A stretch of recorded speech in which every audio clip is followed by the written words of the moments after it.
Well, thank you guys for coming today to cover us and to do this event. I wanted to start, I'm going to be very brief because I just want to get to as many questions as I can.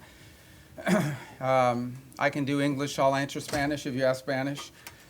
And then I'll answer it in English after I answer it in Spanish. So any other languages, won't be able to do it. But those two, and then, look, when I took over Secretary of State, I'll refer you back to the hearings we had in the Senate in January about the role I hope to play. And I believe very strongly this president was elected. One of the reasons why he was elected, very specific things, but one of the reasons why President Trump was elected is sort of an understanding among the American people that our foreign policy was in need of a complete recalibration. A recalibration because the world had dramatically changed. Many of the institutions, policies, assumptions that our foreign policy was operating under were built upon a world that no longer existed.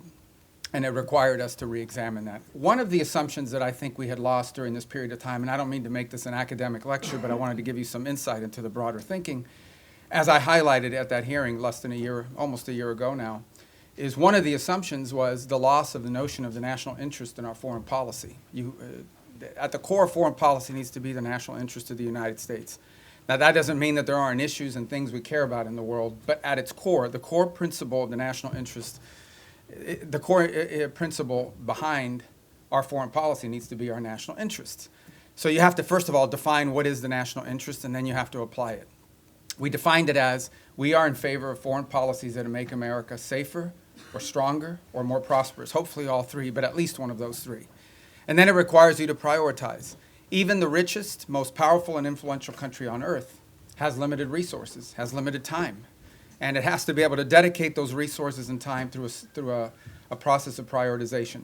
That includes geographic prioritization. It also includes issue prioritization.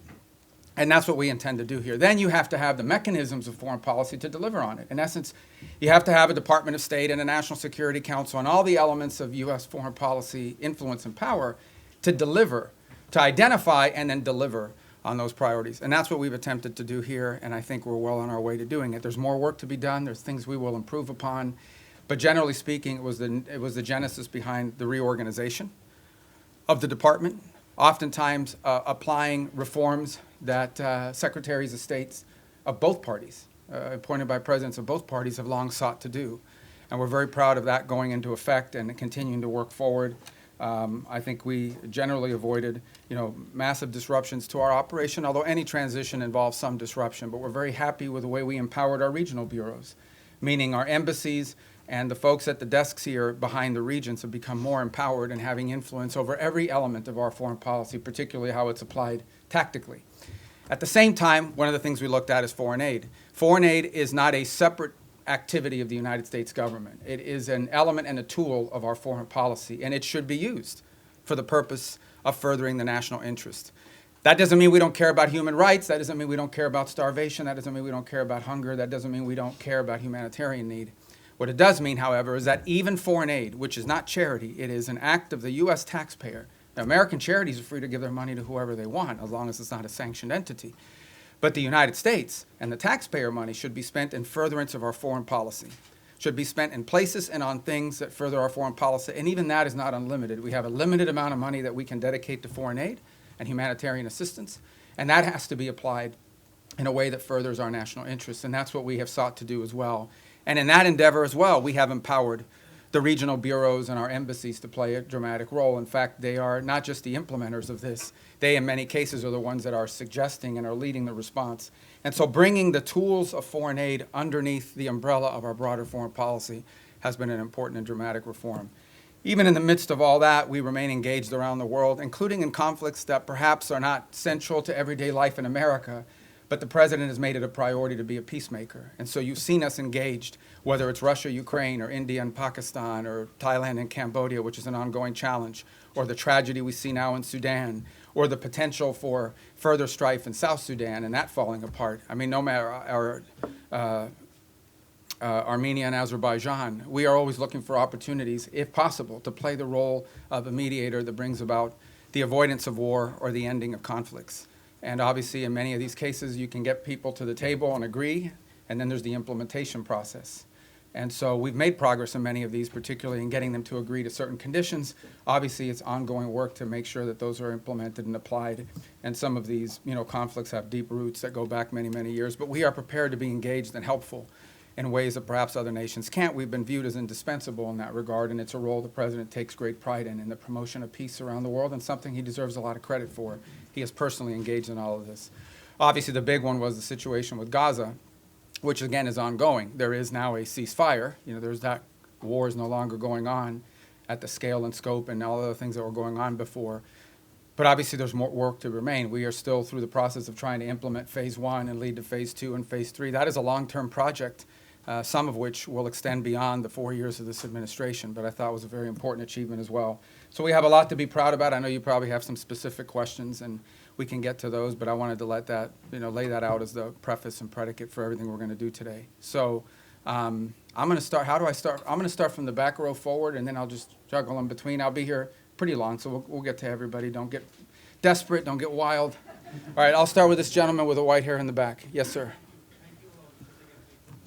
Ask you about Gaza. U.S. wants Pakistan troops to be in Gaza. Has U.S. got a consent from Pakistan that they will be sending their troops in Gaza for peace building and peacemaking? Yeah. Well, look, in fairness to all the countries we've talked to about being and having a presence on the ground, I think they want to know specifically, what the specific mandate, what the funding mechanism looks like.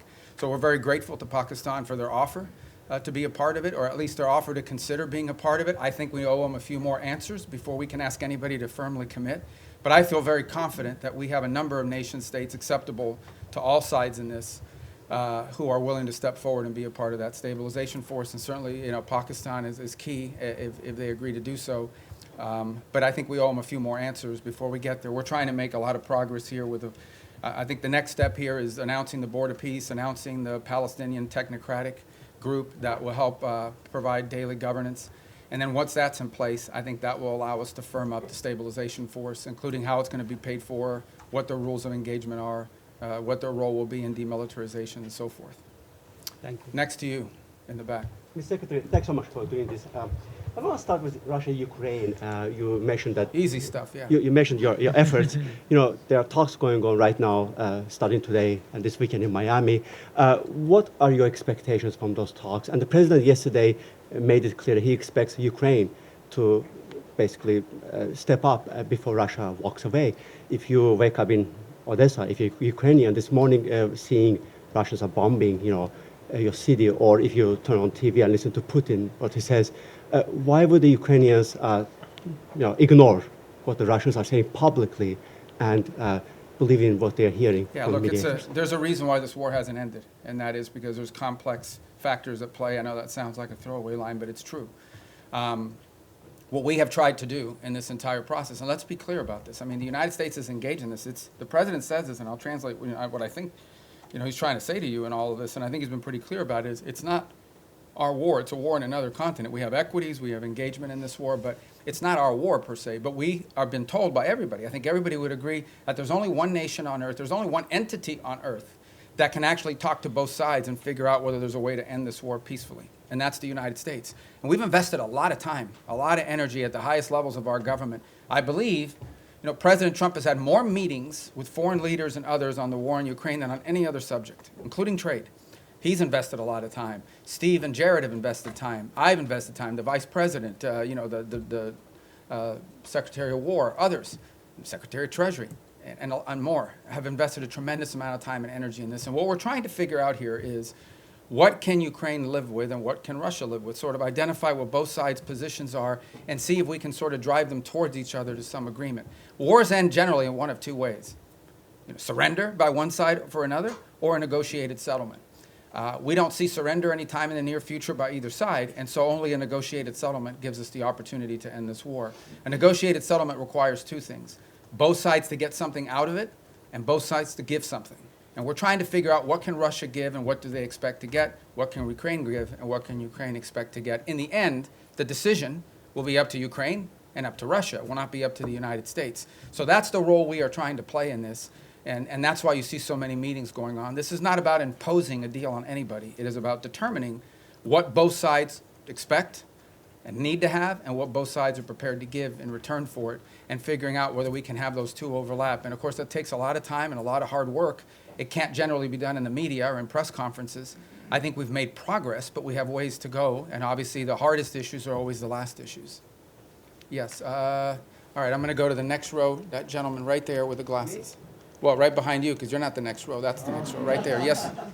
Thank you. I'd like to ask how you Oh, I'm view. sorry, I didn't see, okay, Oh. go ahead, you can start. I thought I hadn't seen you, I'd seen him, but you can go, because you're first on that row. so. Okay, great. Thank you so As much. a well-oiled machine, ladies and gentlemen, so go ahead, I'm sorry, man. Thanks. I'd like to ask how you view recent escalation of tensions between Japan and China. You've been known for your tough rhetoric towards China over the years. Do you condemn China's recent provocative actions against Japan? Yeah, no, I think I've been nice to China, in terms of the work we have to do with them. And, I had another job. My job now is I represent the President of the United States and the United States in foreign diplomacy, and I think we've made good progress with the Chinese. The Japanese are a very close ally of the United States. I think these tensions are pre-existing. We understand that's one of the dynamics that has to be balanced in that region, and I believe that we feel very strongly that we can continue with our strong, firm partnership and alliance with Japan and do so in a way that continues to allow us to find productive ways to work together with the Chinese Communist Party and the Chinese government. Look, there'll be tensions, there's no doubt about it. I mean, at the end of the day, China is and it will continue to be a rich and powerful country and a factor in geopolitics. We have to have relations with them, we have to deal with them, we have to find the things we are able to work together on, and I think both sides are mature enough to recognize that there will be points of tension now and for the foreseeable future. Our job as part of responsible statecraft is to find opportunities to work together, because I think if there's a global challenge that China and the U.S. can work together on, I think we can solve it. And there'll be points of tension. We well recognize that, and our job is to balance these two things. I think both sides understand that. And I think we can do that without imperiling or in any way undermining our very firm commitment to our partners in the Indo-Pacific. That includes not just Japan, but South Korea, and obviously if you extend further out, I don't want to leave anybody out, but India and Australia and New Zealand and all the other countries. And we also have growing and burgeoning relationships with countries like Vietnam and even Cambodia that we really haven't had very close contacts with historically. But we've talked to them a lot lately, obviously through the context of the conflict going on with Thailand, but also to figure out opportunities to work together strategically. And I say Thailand, of course, we've had a very long and strong strategic alliance with them for many years. All right, now, yes, sir. Thank you. Gracias, señor secretario. Dos puntos concretos en español. Bajo esta lógica hemisférica, ¿han considerado ampliar la presión más allá de Venezuela o Colombia a regímenes como los de Nicaragua o Cuba? Y segundo, esta semana en el Congreso se denunciaba que México está mandando decenas de buques petroleros a Cuba con la preocupación de que eso financia la dictadura. ¿Debería México reconsiderar esta política de asistencia al régimen cubano? I'm going to answer in Spanish if that's okay, guys, and then I'll do it in English as well. And does somebody do closed caption on this? Can they do it? It doesn't matter because I'm going to say the same thing in English. Mira, la amenaza más importante que existe en la región es estos grupos terroristas criminales. Es la amenaza que enfrenta Colombia, es la amenaza que enfrenta el hemisferio entero, pero es la raíz de la violencia en Ecuador, en México, en todo Centroamérica, en todos estos países. Es la amenaza más primordial de la región. Entonces tenemos gobiernos que cooperan en nuestros esfuerzos en contra de eso. Panamá, Costa Rica, Ecuador, El Salvador, la República Dominicana. No dejo a nadie fuera, pero son muchos que cooperan. Tenemos y seguimos teniendo muy buenas relaciones con los equipos de seguridad de Colombia. Entiendo que el presidente de Colombia es una persona inusual, pero encima de eso tenemos, al nivel institucional, tenemos muy buenas relaciones y con México. El gobierno de México está haciendo más en este momento en el tema de seguridad que jamás en su historia. Queda mucho por hacer, pero tenemos cooperación. En el tema de Venezuela no tenemos eso, tenemos un régimen ilegítimo que no simplemente no coopera con Estados Unidos, sino coopera abiertamente con elementos criminales. Por ejemplo, el ELN y la FARC operan abiertamente desde territorio venezolano. Entidades de narcotráfico operan abiertamente y con la cooperación del régimen de Maduro para mandar drogas como cocaína a Estados Unidos a través del Caribe, creando una situación muy grave de seguridad en muchísimos países, inclusive Trinidad, República Dominicana, etc. Así que Estados Unidos lo que simplemente está buscando es la seguridad del hemisferio, que incluye, por ejemplo, Haití también. y no hemos visto enfocados en eso. Obviamente los esfuerzos en contra de los barcos narcotraficantes saliendo de Venezuela han recibido mucha atención. Lo que no se habla lo suficiente, lo que estamos haciendo también en el mar Pacífico, donde hay esfuerzos andando también. La diferencia es que ahí tenemos la cooperación de gobiernos amigos. Lo que no se está hablando es lo que estamos haciendo junto con los mexicanos. Lo que no se está hablando es lo que estamos haciendo para crear una fuerza de estabilidad antipandilla dentro de Haití. Lo que no se está hablando es toda la cooperación que existen con todos estos gobiernos para llevar a cabo esta guerra en contra de estos elementos terroristas, criminales, que operan abiertamente dentro de nuestra región y que amenazan los estados de esta región. La buena noticia es que este nuevo año nos va a traer más gobiernos en el hemisferio que están dispuestos a cooperar en países como Bolivia, en Chile. Obviamente ya tenemos grandes amistades en lugares como Paraguay y Argentina. Y en fin, la reelección del presidente en Ecuador, la cooperación que existe en muchos países y esperemos poder ampliar esas relaciones con otros países también. Así que el esfuerzo se trata de eso y en eso estamos enfocados. Y obviamente tenemos que determinar cuáles son las fuentes de inseguridad en la región. Y esa fuente, la razón por la cual Venezuela ha recibido tanta atención, es porque Venezuela es un país que no simplemente, es un régimen ilegítimo, que no simplemente no coopera con nosotros, sino abiertamente coopera con elementos criminales y terroristas, incluyendo Hezbollah, Irán y otros. Y obviamente estos grupos narcos cooperan abiertamente desde ahí. You know, the question that and it's a question many of you might have as well, is when it comes to the Western Hemisphere, the single most serious threat to the United States from the Western Hemisphere is from transnational terrorist criminal groups, primarily focused on narco trafficking, but they're in all sides businesses as well. So the good news is we have a lot of countries in the region that openly cooperate and work with us to confront these challenges. Mexico, their level of cooperation with us is the highest it's ever been in their history.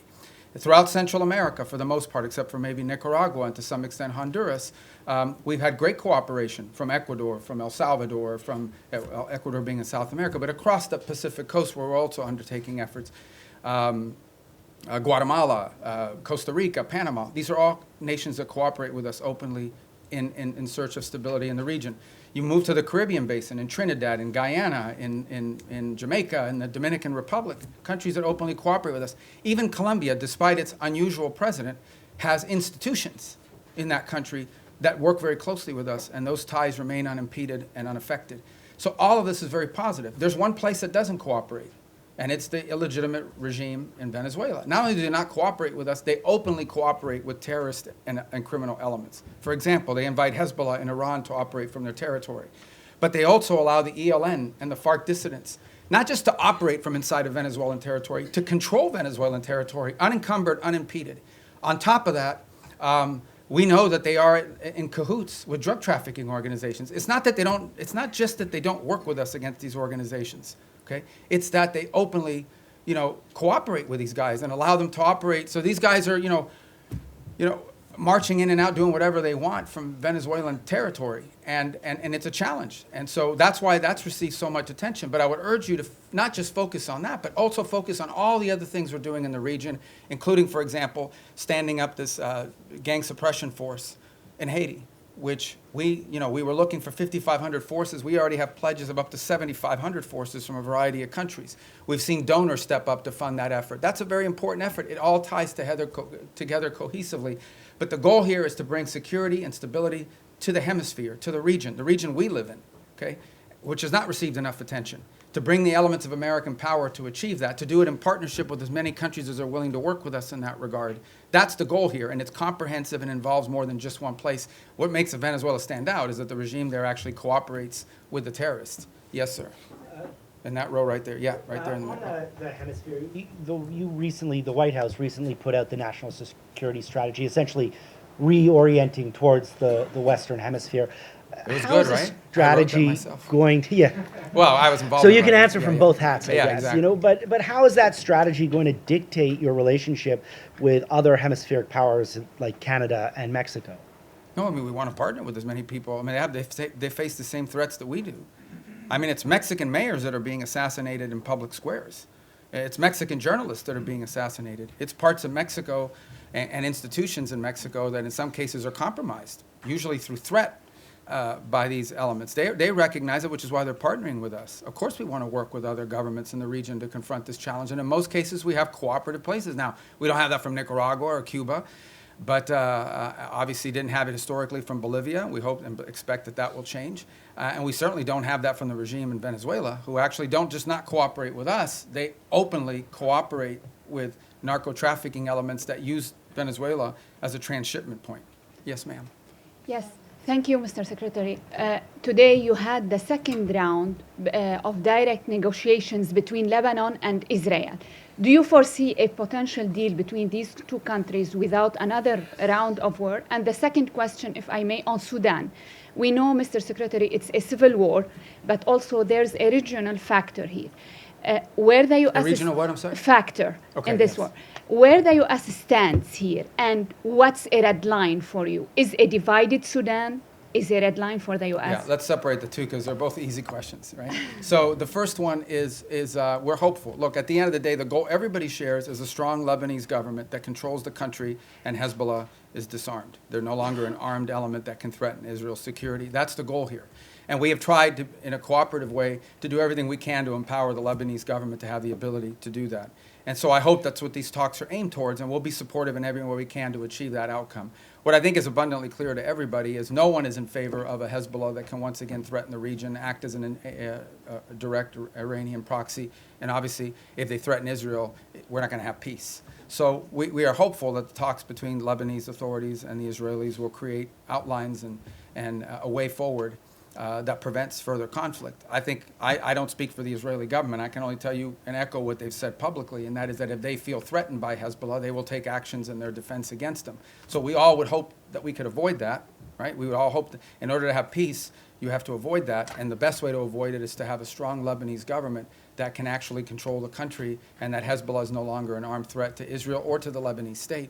And that's what we're committed to hoping to achieve. And we hope that, I can't speculate on what the talks will lead to, but we'll do everything we can to make them productive.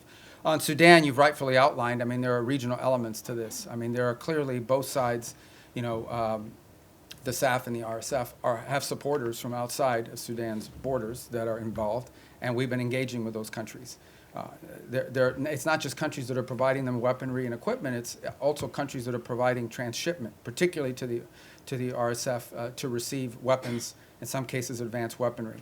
Our goal right now in the short term, and what we've emphasized to everybody, including in my calls with leaders in the UAE, leaders in Saudi Arabia, we're very engaged in that. Our special envoy, Massad Boulos, just returned from the region, meeting with the Egyptians, with the Saudis, with the UAE, and others. We've also been in collaboration with the UK on some of this. Our goal, the immediate goal we have, is a cessation of hostilities, okay, a humanitarian truce going into the new year that allows humanitarian organizations to be able to deliver aid to the people in great distress. Right now, that's not possible. We are hearing, continue to see reports of humanitarian convoys actually being struck on their way in. And so you can just imagine what's amazing to us is these convoys are struck and the rest of the convoy continues. That's how committed these groups are. But what we said to everybody on it is that what's happening there is horrifying. It's atrocious. That one day the story of what's actually happened there is going to be known and everyone involved is going to look bad. And we have played the role we have played is a convening role in bringing the parties to the table. So I think we will know more very soon about whether this is possible. One of the challenges and frustrations in Sudan has been that one side or the other will commit to certain things, and then they won't live up to those commitments. They'll agree to anything and implement nothing.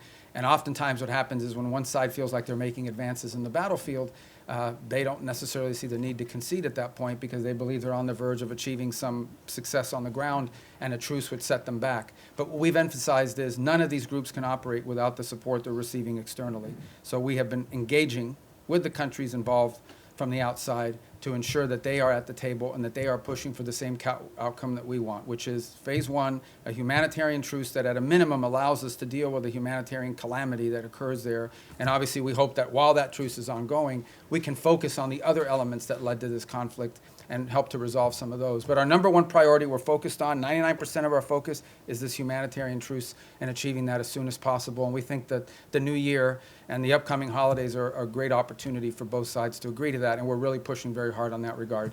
Yes, sir. Right there, because I missed Secretario you. Rubio, en español, Sí. si me permite. El presidente Trump ha llamado al presidente Gustavo Petro drug leader y ha usado, digamos, términos Bueno, él fuertes también y- ha dicho cosas a nosotros. Totalmente, Ok, pero totalmente. Claro, ok. Secretario Rubio, ¿hay alguna prueba o por qué esta administración llama a Gustavo Petro? Quisiera saber el por qué esta administración llama a Gustavo Petro un líder del narcotráfico. Y por último, secretario, si usted considera eventualmente ante la invitación que hace Gustavo Petro ahora al presidente Trump o a usted ir a Colombia y conversar con Gustavo Petro. No, nosotros Gracias. conversamos con cualquiera. Desafortunadamente es una persona que no es muy estable en su pronunciamiento, pero no vamos a permitir que la actuación de un presidente, que al fin su término termina pronto, vaya a dañar la relación que existe entre Estados Unidos y Colombia, una relación muy cerca, una relación que se ha establecido a través de los últimos 50 años, una relación importante comercial, diplomática, militar, de seguridad, uno de los grandes socios y aliados que tenemos en la región. Y lo que queremos, no vamos a permitir que cualquier tipo de problema que existan con un individuo vaya a hacerle daño a esta relación tan importante. Esperemos que en el futuro exista la oportunidad de tener más cooperación a los niveles más altos del gobierno colombiano, pero no vamos tampoco a dañar, o no queremos dañar, a todas las relaciones que tenemos y los enlaces que tenemos, incluso con individuos en el cuerpo legislativo y también con oficiales electos al nivel local, muchísimos alcaldes y de diferentes lugares dentro de Colombia que también tienen muy buena relación con Estados Unidos y la amplia y estrecha relación que existe entre nuestros pueblos también. The question is again by Colombia. I said, look, we're not going to let sort of the pronouncements of an unstable individual over there to impact. We don't want to let it impact our broader relationship with Colombia. It's an important relationship, an important alliance. It extends through commercial, people to people, cultural, obviously security and stability, all of these things. And our job is to try to the extent possible, maintain those strong ties between Colombia and the United States and not allow them to be imperiled by the pronouncements of one person. We would hope to see a day soon in which we have better relations with the leader of that country, but we're not going to let the fact that that doesn't exist now, we're going to do everything possible to not let that impact the relationships we have with the people of Colombia, with the nation, with their economy, with their security forces, which are very important. This is a very important alliance, a very important strategic partnership, which we've built up through a lot of hard work over decades. And we're not going to let that fall apart because of one person. If that changes and he changes, that would be great. And obviously, in May, there'll be a new president there and there'll be elections, and we'll work hopefully more cooperatively with whoever replaces the current president, but that's up to the people of Colombia. Did I not get your question? Go ahead. Thank you. Returning to Gaza, what is the U.S. understanding of what Hamas is willing to concede on disarmament? Reports suggest that Hamas might hand over its heavy weapons but retain its smaller arms. Is the U.S. prepared to accept partial disarmament as sufficient? Yeah, I'm not going to in get phase into two? the details of those types of negotiations. Let me just couch it to you this way. Everyone wants peace. No one wants a return to a war. If Hamas is ever in a position in the future that they can threaten or attack Israel, you're not going to have peace. Okay? You're not going to convince anyone to invest money in Gaza if they believe another war is going to happen in 2 to 3 years. So I would just ask everyone to focus on what are the kind of weaponries and capabilities that Hamas would need in order to threaten or attack Israel as a baseline for what disarmament needs to look like. Because you're not going to have peace. If 2 years from now Hamas is launching rockets or killing Israelis or carrying out, God forbid, another 7th of October type terrorist attack and so forth, you're not going to have peace. So who's going to invest in a peace? Who's going to invest in rebuilding a place that's going to get destroyed again in a future war? So that's why disarmament is so critical. Now, what that entails, we're going to leave that to the technical teams to work on. It would have to be something, obviously, that they're willing to agree to, that our partners can push them and pressure them to agree to. It also has to be something that Israel agrees to. In order for that to work, both sides have to agree on it, and we need the space to do it. But that's the way to think about it, okay? You cannot have a Hamas that can threaten Israel in the future. If they can, you won't have peace. So that's the goal. All right. Who's left in that row? Right there with the mustache. Or the Does the U.S. have the goal of removing Maduro from power? Do you expect any regime change this 2026? I would appreciate if you could answer both in English and in Spanish. in Spanish. Yeah. It sounds so much better in Spanish when I Yeah. answer that question. No, but for my So colleagues, I'll yeah. start in English. Look, our goal is regional stability and security and the national interest of the United States. The national interest of the United States, specifically when it comes to Venezuela, is as follows. We have a regime that's illegitimate, that cooperates with Iran, that cooperates with Hezbollah, that cooperates with narco-trafficking and narco-terrorist organizations, inclusive, not just protecting their shipments and allowing them to operate with impunity, but also allows some of them to control territory, the ELN and the FARC-D. Okay? The ELN and the FARC dissidents operate openly. They have like open camps that they control territory inside of Venezuela. That is our national interest, and that is what this is focused on. And that's what the president's been focused on. And that's what we're conducting. And that's what we have been focused on the entire time. Because that is the threat to the national interest of the United States. Now, do we consider Maduro legitimate? No. And by the way, guys, when I say these things about Maduro and his role in narco-trafficking, it's not, I hear his reports, Marco Rubio says it, it's not me. A grand jury in New York, in the Southern District of New York, okay, a grand jury in the Southern District of New York was presented evidence and came back with an indictment, not just against Maduro, by the way, but against a bunch of people in his government for narco-trafficking. A bunch. He had, his nephews or the nephews of his wife indicted, convicted in the United States for narco-trafficking. Like this was, until President Trump started doing something about these narco-trafficking links, nobody disputed that Maduro and his regime was in cahoots with narco-traffickers. Not to mention the fact that they unleashed Trinidad gangs on the United States. They've unleashed, a mass migration event, perhaps the largest in history. 8 million people have left Venezuela since 2014. So also destabilizing all the countries in the region who have had to assume people that are fleeing this illegitimate regime. So, but nobody disputed the drug links. So that's what the president's been focused on, and that's the problem. And that's the problem in Venezuela. En el caso de Venezuela es muy simple. Es un régimen ilegítimo que coopera abiertamente con Irán, con Hezbollah y con grupos narcotraficantes. Incluso la ELN y la FARC que operan abiertamente dentro del territorio venezolano encima de los demás.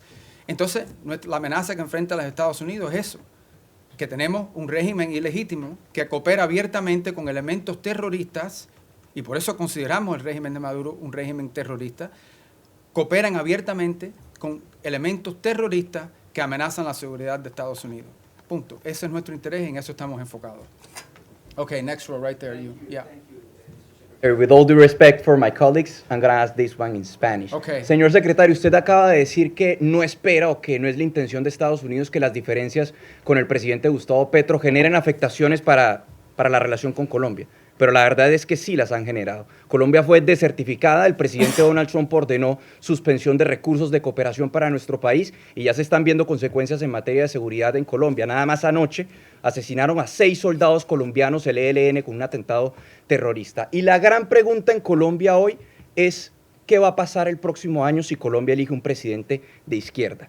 Si las relaciones de Estados Unidos, las buenas relaciones con Colombia y el respaldo de Estados Unidos va a depender de que el pueblo colombiano elija un presidente que sea visto con buenos ojos por parte de esta administración. No, pero que esto no se trata de izquierda ni derecha. Esto se trata de una persona que simplemente no coopera con nosotros en estos esfuerzos. De eso se trata.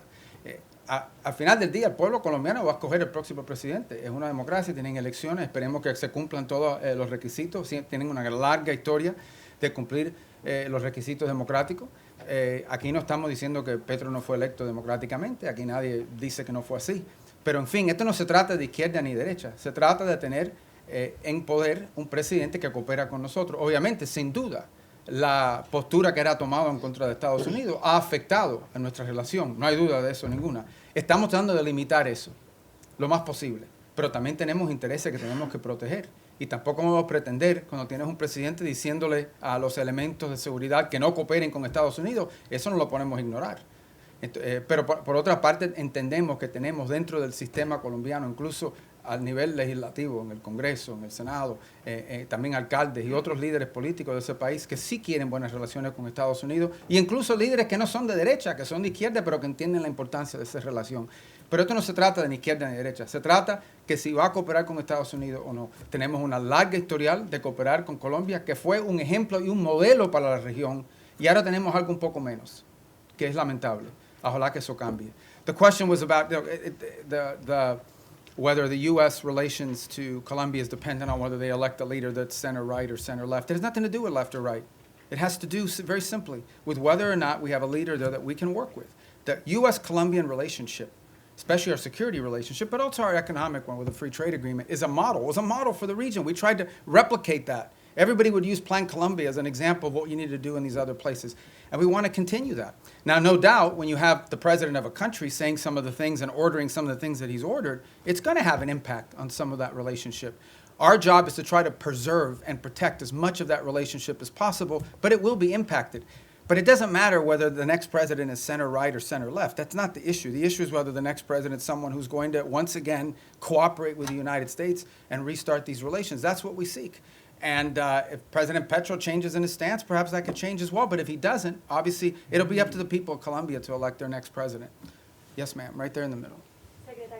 I don't want you guys to think I'm only picking the Spanish ones, okay? I actually don't know who any, well, there's a list here, but I can't even read it without these glasses. All right. Go ahead, I'm sorry. Perdón. Secretario Rubio, usted lleva años denunciando el régimen de Nicolás Maduro y estuvo, entiendo, hace poco en una conversación telefónica donde hablaron el presidente Trump y Nicolás Maduro. Quisiera preguntarle cómo sintió a Nicolás Maduro en esa conversación, usted que lo conoce desde hace años, pues su comportamiento, si siente que está acorralado como reportan los medios, si está abierto a irse a otro país a cambio de un indulto, si ustedes estarían pensando en reunirse con él. ¿Cómo fue esa conversación? O sea, ¿qué nos puede contar del efecto que está teniendo sobre la población? Yo no voy a comentar sobre ninguna conversación del presidente Trump con cualquiera del mundo, si existió o no existió. Yo no voy a comentar sobre eso. Voy a repetir lo que he dicho ya. Esto se trata de algo muy simple. Y esto se trata de los intereses nacionales de Estados Unidos. Y hay una amenaza regional que existe. Y en el caso de Venezuela no tenemos cooperación. Para empezar, que es un régimen ilegítimo. Segundo, que es un régimen que no coopera, es antiamericano en todos sus pronunciamientos y actuaciones. Y tercero, es un régimen que no solamente no coopera con nosotros, sino abiertamente coopera con elementos peligrosos, terroristas y criminales. Incluso ellos mismos lo son. Entonces es difícil llegar a un acuerdo con terroristas que están abiertamente cooperando con estos elementos peligrosos que amenazan la seguridad de Estados Unidos. Encima de eso no voy a especular más. Pero va a haber guerra, secretario, porque ahorita en Colombia todo el mundo se está levantando, en Venezuela, con la posibilidad de que haya una guerra entre Estados Unidos y Colombia. Nosotros estamos protegiendo el interés nacional de Estados Unidos. Yo creo que, en fin, ese es nuestro derecho. Y también le diré que en Colombia debe haber mucha preocupación, que ha habido un ataque el día antes de ayer, o fue ayer, de ELN, o la FARC, creo que fue ELN, y ¿de dónde operan ellos? Abiertamente, de territorio venezolano, abiertamente, como si fueran un país soberano, operando abiertamente dentro del territorio venezolano.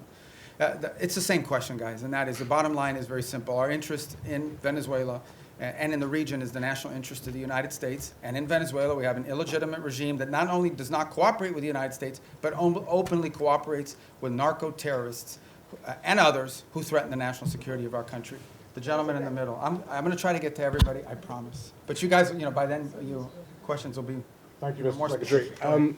You said a few moments ago that everyone wants peace for Gaza, and yet by any metric, the Israelis are flouting the ceasefire that President Trump negotiated by killing an average of 2 children a day, not allowing the agreed-upon humanitarian aid into Gaza. How long can this continue? How long can the Israelis be allowed to show such disrespect to President Trump? Well, look, that's your characterization of it, about the term disrespect. What I would say is this. This was, first of all, it was a miracle that it happened in the first place.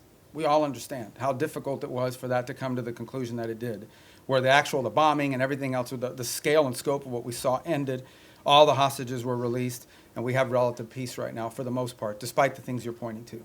That was very difficult. But this is not easy. Peace is a verb. It's an action. It's not a sentiment. Every single day will bring challenges. Every single day. We also have had instances, for example, over the last couple of weeks, where Hamas elements emerged from a tunnel, attached an explosive device to the side of a vehicle, and injured and almost killed Israeli soldiers. We still have this threat. We still have and see every single day Hamas openly taking steps to strengthen themselves within inside of those places in Gaza that they still control. We saw early on the atrocities they were committing in the streets against people as they were trying to show people how strong they were.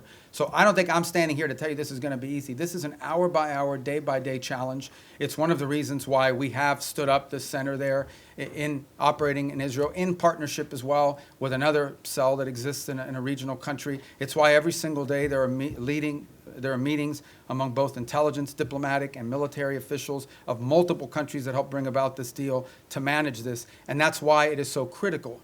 It is so critical and so key that we move to complete this first phase, that we move to put in place the border peace, get everybody agree to be a part of it, move to put in place this Palestinian technocratic organization so that they can begin to provide some governance structure and move to put in place the stabilization force. That's the goal here, but it's not going to be easy. Every day will bring new challenges to that, and we recognize those challenges are coming from all sides. Very quick follow-up there, but who's going to want to be a part of a stabilization force if Israel is effectively using Gaza as a free fire zone? Well, these are the things these are the things that we're working through right now. That's why it didn't happen yesterday.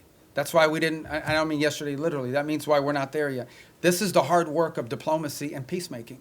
Peacemaking isn't just signing a piece of paper, it's actually complying with it. And compliance oftentimes requires, in many cases, in most cases, requires daily, constant follow-up and nurturing. So that is why we are in such a hurry, and I say as a priority, to get to this point where we have the stabilization force in place, overseen by the Board of Peace, and ultimately a Palestinian technocratic entity that can increase in its capability to provide governance. The stronger they are, the weaker Hamas will be in terms of threatening Israel. And I think the more security Israel should feel and the less need for some of these things to happen. But no one's claiming this is going to be easy. We have to work on this every single day. We have people in this building and deployed abroad. This is all they do. 24 hours a day, day after day, elements of the State Department, the Department of War, and all other agencies, including Jared and Steve, and even myself, who talk or do something about. There isn't a day in the last, since this was signed 2 months ago, that I haven't had to do something with regards to making progress on the phases of this ceasefire. Yes, ma'am. Right next. Thank you, Mr. I'm sorry. Secretary.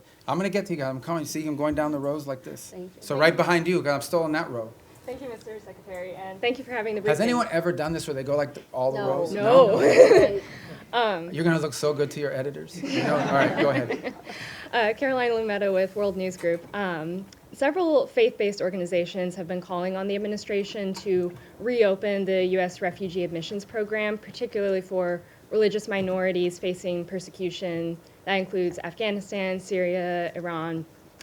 Is it going to be a goal in 2026 to expand that program again beyond South Afrikaners?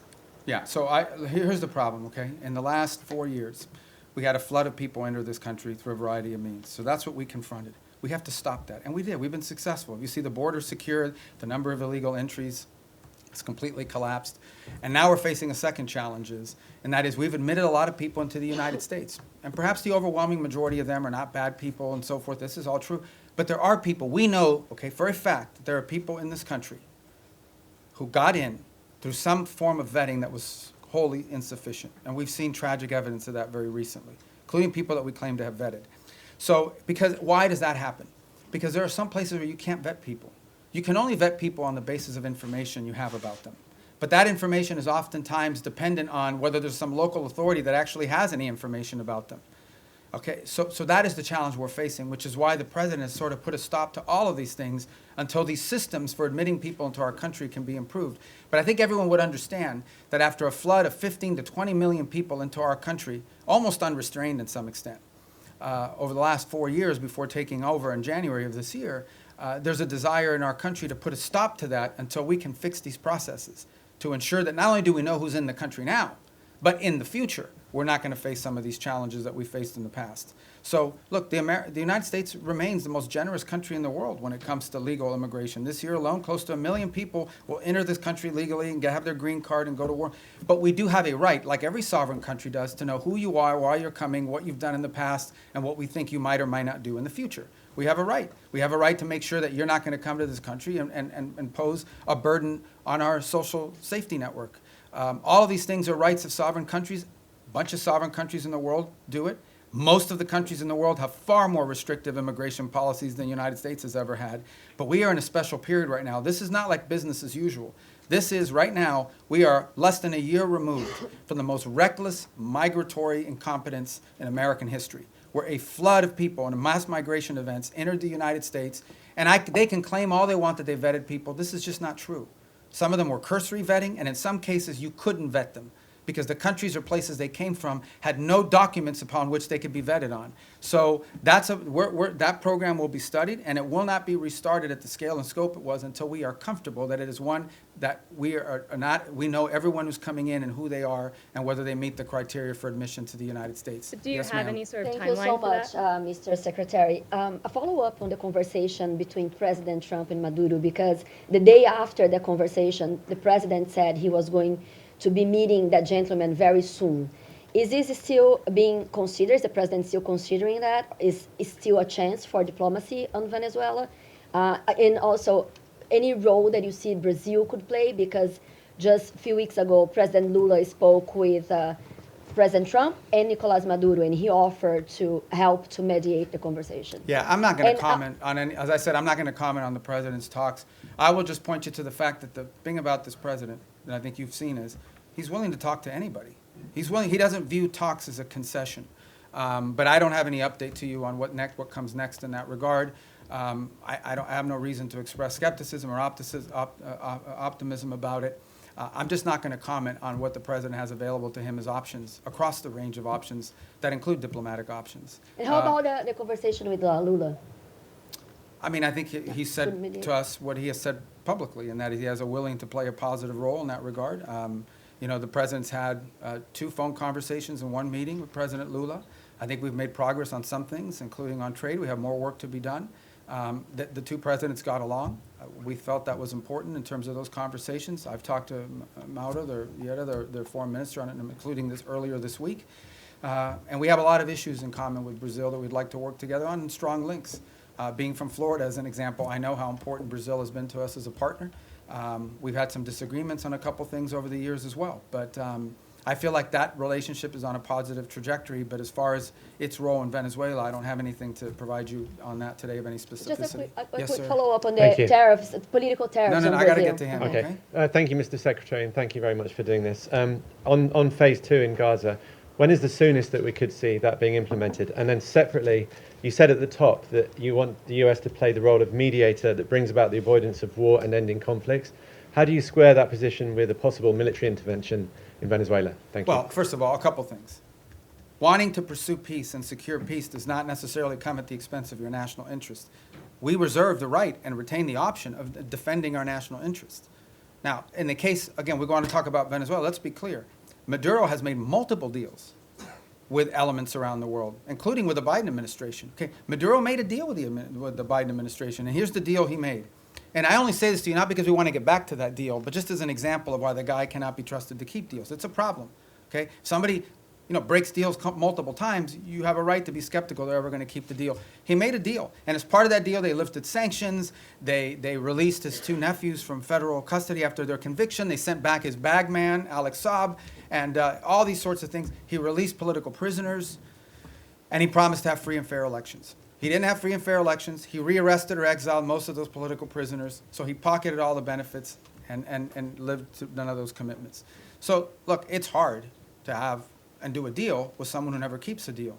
Now, on the broader perspective of what you're asking about, let's be mature here. Yes, there are issues where we want to pursue peace if that is possible, but we also have our national interest. If our we're not going to reach a peace deal with narco-trafficking bans. We're not.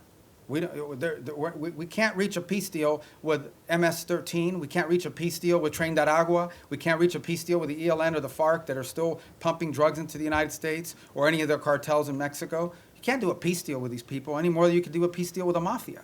So I think it's important to understand that's different between warring factions and nation states around the world where we feel like maybe we could act as a bridge to bringing about the differences. But when you're talking about things that directly implicate the national interest of the United States, and no one can argue that transnational criminality and terrorism in our hemisphere is not a threat to the national interest of the United States, we reserve the right and have the right to utilize every element of national power to defend the national interest of the United States. And no one can dispute that. And every country in the world reserves the same option. We just simply have more power than some of them do. And phase 2 Gaza? Oh, phase 2 Gaza, yeah. I mean, we got to complete phase 1 to get to phase 2. That's why we're working every day to get there. Look, guys, if this stuff was easy, it would have been done already a long time ago. This is a complex situation. No one would dispute it, but it's important. What we achieved already, what the president achieved ending that war already was something no one thought was possible. Everyone thought that the last episode was going to be an Israeli incursion into Gaza City that would lead to massive loss of life and the hostages would never be reunited with their families. And today, as we speak, all the hostages that were living are back, all but I believe one of the bodies has been returned. No one would have believed that 6 months ago.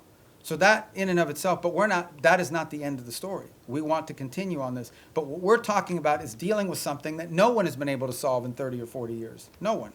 And it's going to take some time. But I feel generally optimistic that we have the right people at the table with the right motivations to make it happen. But no one is claiming to you that this is going to be just a straight up trajectory. It's going to have its ups and downs. It's going to have its, good days and bad days. The important point is that the momentum and the trajectory on it is a positive trajectory. And we're investing, high levels of our government every day in trying to make that happen. But we can't do it alone. We have all these other partners that we have to include. So I would focus you on, let's get the Board of Peace in place and announced. Let's get the technocratic Palestinian group in place. And then let's get the stabilization force in place. And then we can move on to the other elements, the phase 2 and phase 3 of the plan, that hopefully will be what will be enduring. And the work of putting phase 2 and phase 3 in place is going to extend far beyond the next 3 years. I mean, this is a generational commitment. But we want to leave those pieces in place for the next administration to continue to build upon, even as we achieve phase 1 and parts of phase 2 during this administration. Yes, ma'am. Yeah, Mr. Secretary, some of your former Democratic former Senate colleagues who considered you one of their most trusted bipartisan partners have, since you joined the Trump administration, accused you of abandoning some of your former principles and positions. And 3 or 4 have said they regret voting for you. I had 99 votes. I could have spared 4. What's your response to that? And more importantly, how do you think about building and maintaining bipartisan consensus and cooperation on foreign policy at this moment, especially because that will be necessary to sustain President Trump's legacy after he leaves office? I mean, we live in a very different time, unfortunately. I engage with senators, for example, from both parties. Just saw a bunch of them the other day all the time. And obviously, but politics today is very different than it was 10 or 20 years ago. It just is. I'm not in that anymore. I'm no longer in a political office, but I know political offices. I served 14 years in the Senate, and politics is real, right? I mean, there's also not a lot of benefit to a Democratic senator saying what a great guy Marco Rubio is in this current political environment, or anyone in the Trump administration for that matter. So all I will tell you is I get up every day, we go to work, we get work done, we do cooperate and work with. They don't always agree with everything we're doing, but I have a lot of people in the Senate, particularly chairmen of key committees that we interact with. There's things people can say and do in the public that because of politics and private that they can't say or do in public. But I don't know what else to comment on that other than one more point, and that is, I think this is important. I think people have lost sort of their mindset here a little bit, okay? The foreign policy, the State Department is not its own government, okay? The Secretary of State is not its own government. I'm appointed by the President, confirmed by the Senate, and then, or nominated by the President, confirmed by the Senate, and then appointed by the President. But at the end of the day, the person the people of the United States elected to be the President of the United States and the Commander-in-Chief is Donald J. Trump. That's who they elected. And my job, and the job of the people in our administration, is to implement the President's foreign policy. We provide advice, we provide counsel, but ultimately our job is to take what the President wants to do, take his vision, and implement it. Come up with options for implementing the President's vision. That's my job today. When I was a senator, I represented the state of Florida.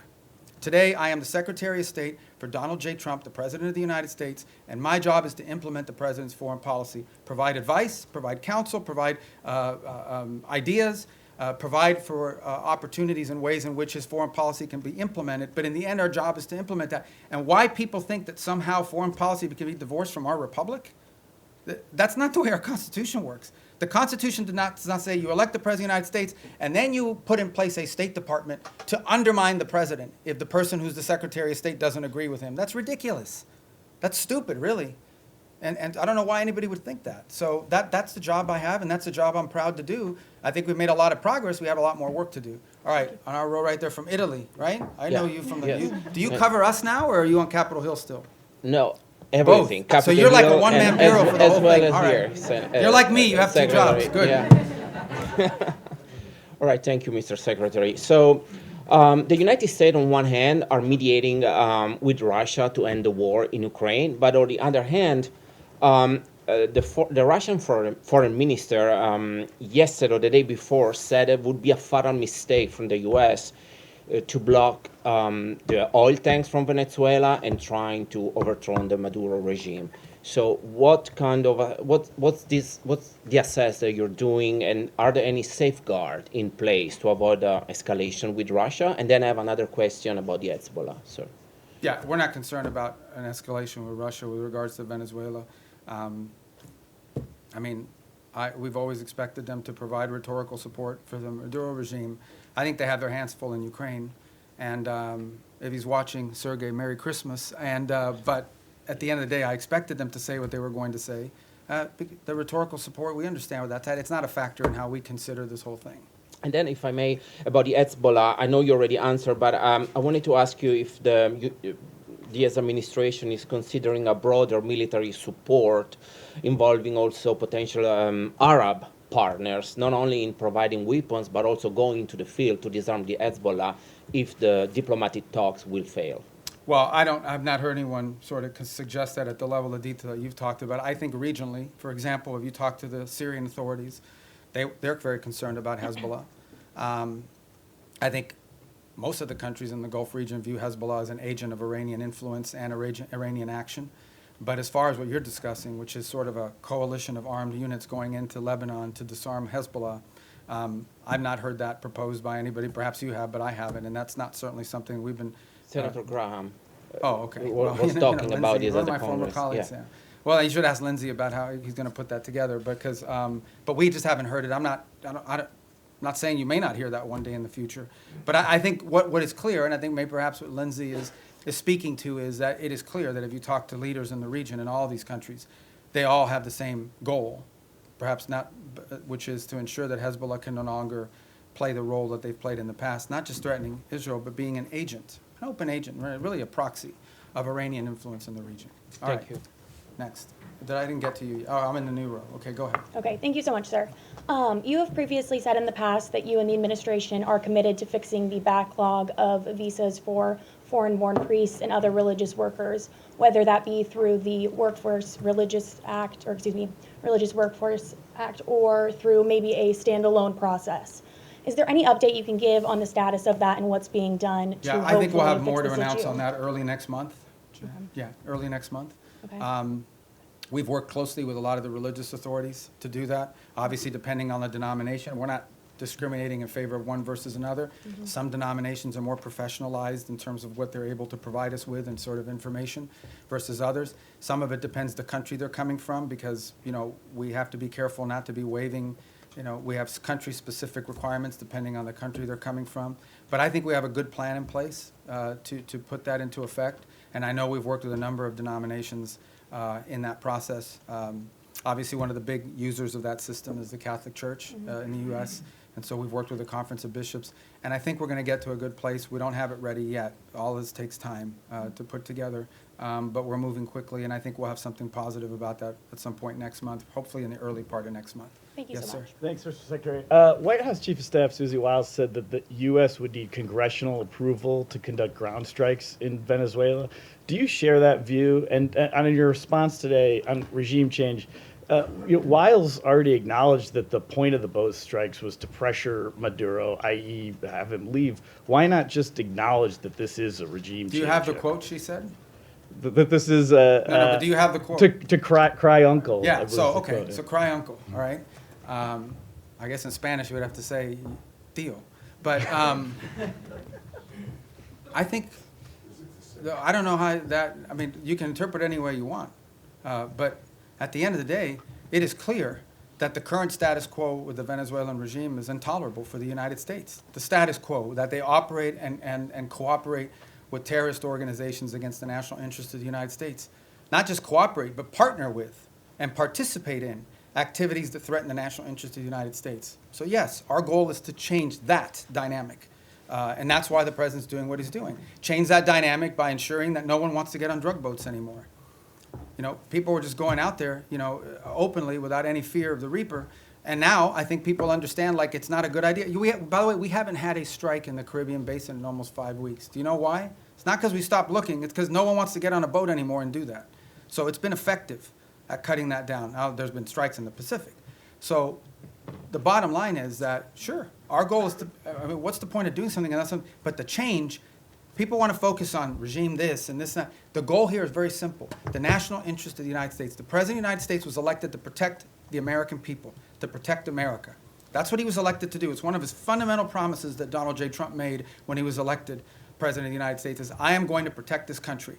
Protect us from what? From the threat of terrorism, from threats to our economy, and from threats these drug organizations and these terrorist organizations pose against the United States. And if you are an ally, a friend, a partner, or cooperate or participate in activities that threaten the United States, you're going to have a problem with President Trump. I think the only shocking thing here is that a lot of people say that. People run all the time for office. I'm going to take on the cartels. I'm going to do this. He's actually doing it. He's not doing anything he didn't say he was not going to do during this campaign. He said he was going to go after the cartels. And now he's going after the cartels, and everybody's shocked. Don't be shocked. This is a man who was elected president because he says and then he does. He doesn't just say and then forget about it. In congressional approval on land strikes, do you think that the United States does need to go to Congress in order to conduct land strikes in Venezuela? Well, look, I'm not going to speculate about things that haven't happened and may never happen. I'm not going to speculate on that. All I'm going to tell you is that two things. And I remind Congress all the time. By the way, I was very consistent on this position because it was my position when I was in the Senate. Number one, no administration, Republican or Democrat, has ever accepted the War Powers Act as being constitutional. That said, multiple administrations, including this one, have sought congressional approval and or certainly congressional notification of actions taken. Why? Because American action is always strongest when it has the buy-in and the participation of a broad set of actors. Now, given our current political climate, that's not always easy because we do have people today in politics that are against everything that President Trump is for. It doesn't matter what it is. It doesn't matter if they themselves had the same position. If it's President Trump's idea, they're against it reflexively. Okay? That's the nature of the current climate in our politics. But I can tell you that to this point, nothing has happened that requires us to notify Congress or get congressional approval or cross the threshold into war. We have very strong legal opinions. We have now briefed Capitol Hill 23 times, 23 briefings, bipartisan briefings on Capitol Hill. I have personally participated in 6 of those 23 at the highest levels of the committee, but then the full House and then the full Senate, which, by the way, are always interesting. Okay, get it. I've been there before, okay? So I was part of this thing in the past as well. But you do this briefing, you answer all their questions, and then they go out and tell people, we heard nothing, we saw nothing, that we were pleased with. They already had their answer before they went in, but we do them anyways. And we continue to do them. Not to mention the individual calls I've had with leaders in Congress, and I'm not going to disclose what those are. So everybody over there doesn't know what we're doing, they know why we're doing it, and we've kept Congress fully apprised, and we'll continue to do so. Yes? Thank you, Mr. Secretary. The settlers' violence is rampant in the West Bank. The what is, I'm sorry? The settlers, yes, the Israeli okay, settlers' violence in the West Bank is being escalating, it's increasing. Also, Israel is building around 20 settlements unit. Doesn't this undermine your own effort in the peace process? And also, if I may, on Gaza, the humanitarian situation is dire. The babies have been frozen to death because of the weather. Tents have been flooded. Is this anything that the United States can do to alleviate the suffering of the civilians in Gaza? Yeah. In the case of the West Bank, we have, and you've seen our embassy even has put out statements and comments about specific incidents there that we're concerned about, that we do think, create a point of strong friction in the broader effort. And our own embassy, and Ambassador Huckabee has spoken to this as recently as a couple weeks ago, very firmly, I believe. And so we'll continue to communicate that as we have and make our opinion known in regards to its impact on the broader challenges. In the case of humanitarian, absolutely. I mean, this is the reason why that group is set up there every single day. We've been successful at opening new corridors. We want to continue to see that increase. We want to continue to see the flow of aid increase into those parts of Gaza that are still under Hamas control. But it also goes back, not to sound like a broken record, to why it is so critical to have the border peace put in place and the Palestinian technocratic group put in place. Because that allows us now, when you have this technocratic Palestinian group in place, and a stabilization force to provide security, it now allows us to have someone we can work with to turn over the humanitarian aid to and have them be the ones that help distribute it along with these international partners. That's what the point we're trying to get to, that we can get to a point where that is, and part of the thing with humanitarian aid is also security. Someone has to provide security for these convoys as they go in, because oftentimes they have been attacked, they've been looted, they've been so forth. We don't have a force that can do that right now unless the Israelis are going to go in, and that would violate the ceasefire. But if we have a stabilization force on the ground, they could provide security. And then the technical side of it, the logistical side of it, along with the international partners, is what the Palestinian Technocratic Organization can do. That is why we are in such a hurry to finalize that phase of this deal so that the aid can flow. And not just aid, then we can move from aid to reconstruction, which is the goal everybody has. You want to reach a point at which you're not providing aid because Gaza has an economy, and it's not an economy controlled by Hamas. But we can't get to that stage until we can secure the place. And that's why we're in such a hurry to finalize that phase of the deal. Yes, sir. Vladimir Putin today I thought you were introducing yourself. No, no. Vladimir Putin. I'm Vladimir Definitely Putin. not. Definitely not. Vladimir So what Putin. are you doing here? Yeah. ahead, Nick I'm Schiffer sorry. in PBS NewsHour. Vladimir Putin had his own end-of-year press Today? conference today. Oh, yes. he's trying to step on my message. Yeah. His went, I think, 4 hours, so we got, well, we don't got at worry least about 3 that hours. And he said he was willing to end the war in I Ukraine. bet you he didn't do it in Spanish. He did not. All right. Go ahead, I'm sorry. No, it's all right. He said he was willing to end the war in Ukraine based on principles he had outlined last summer, and that included a complete Ukrainian withdrawal from 4 regions, most of which are not occupied by Russia, recognition of occupied Russian territory in Ukraine, and the complete lifting of sanctions. That goes beyond some of the recent conversations you've been having. So do you think Putin is serious about peace, and is the U.S. willing to recognize occupied Russian territory in Ukraine? Look, I think ultimately there is what people say, and I'm not claiming that that's not his position. I'm just saying there's what people say and then what people do. In the end, we're not going to base our approach to finding peace here on the basis simply of what people are saying. We're going to base it on what people are willing to agree to, what countries are willing to agree to. Our role is very simple. We try to understand what the Russian position, how much can they give and what do they have to have. We understand the Ukrainian position, and we try to find whether those two things can overlap. Maybe that happens this week. Maybe that happens next month. Maybe that's not ready for a few months. That's not up to us. That's up to the two sides. In the end, it's up to them to make a deal. We can't force Ukraine to make a deal. We can't force Russia to make a deal. They have to want to make a deal. The role we're trying to play is a role of figuring out whether there's any overlap here that they can agree to. And that's what we've invested a lot of time and energy and continue to do so. That may not be possible. I hope it is. I hope it can get done this month before the end of the year. I want it to end as soon as possible. I know the president is deeply committed to helping it end. I know this, though, we're the only ones that can do it. If we were not involved, no one would be talking to both sides. The UN can't do it. Who else is going to do it? Nobody in Europe can do it. So I think I think the one thing people should have is an expression of gratitude that President Trump is willing to continue to engage in this despite the fact that we haven't yet gotten the outcome that he hopes to have, because no one else could do it. And so that's what we're trying to do here. So this whole narrative that we're trying to force something on Ukraine is silly. We can't there's no peace deal that Ukraine, there is no peace deal unless Ukraine agrees to it. But there's also no peace deal unless Russia agrees to it. We are just trying to find whether there's common ground that we can make happen. And maybe that's not possible. Maybe it is. Maybe that's not possible right now. But we don't think our work could potentially serve as a baseline for that in the future. Maybe it is possible now. We're going to continue to test it and see where we can get to. Is the U.S. willing to recognize occupied territory? I'm not going to speak on any specifics of any deal because we're not going to be able to negotiate a peace deal, especially one like this, in the media. Suffice it to say, let me just put it to you this way. There can't be a peace deal unless Ukraine agrees to it. And there can't be a peace deal, of course, unless Russia agrees to it. But remember that. Any peace deal is one that Ukraine has to agree to because they're a combatant. If Ukraine says we don't agree to it, there won't be peace. So our job is not to force anything on anyone. It is to try to figure out if we can nudge both sides to a common place. And guys, in a conflict like this, in a war like this, that's not easy. It takes a lot of time. We're going to have some patience with it, unfortunately. It's already gone longer. But understand why the president cares about this. Okay? Because let's be honest here, and I'm not trying to diminish this, okay? Because it's an interesting position to be in. The United States we don't provide weapons to Russia, we only provide weapons to Ukraine. The United States doesn't sanction Ukraine, it's only sanctioned Russia. And yet we are still the only country in the world that can talk to both sides. So let's be clear about the role we've played in this so far. I mean, we're the only ones that can. So I don't mean to be dismissive of why this matters or it's important, because this is going on in another continent. We've got issues in our own hemisphere we need to be dealing with. That if you were to ask prioritization, I would argue that something in our hemisphere from our national interest is more important than something in another continent. But it doesn't make Ukraine and Russia unimportant. We care about it. That's why we're involved in it. But by the same token, why does the president care? I'll tell you why. This week, 9,000 people will die, including like 5,000 or 6,000 weekly Russian casualties, okay, in a war. This is a bloody, nasty conflict. In the same time, the entire electric grid, the entire infrastructure of Ukraine is being destroyed almost as fast as it's being rebuilt. Every week that goes by, the cost of rebuilding that country gets exponentially higher. It is now becoming generational reconstruction.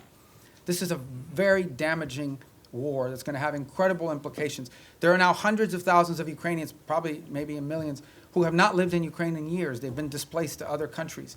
The implications of this long-term for Ukraine are dramatic, and for Russia too, but for Ukraine, if we're focused on them. This is why the president wants to end it.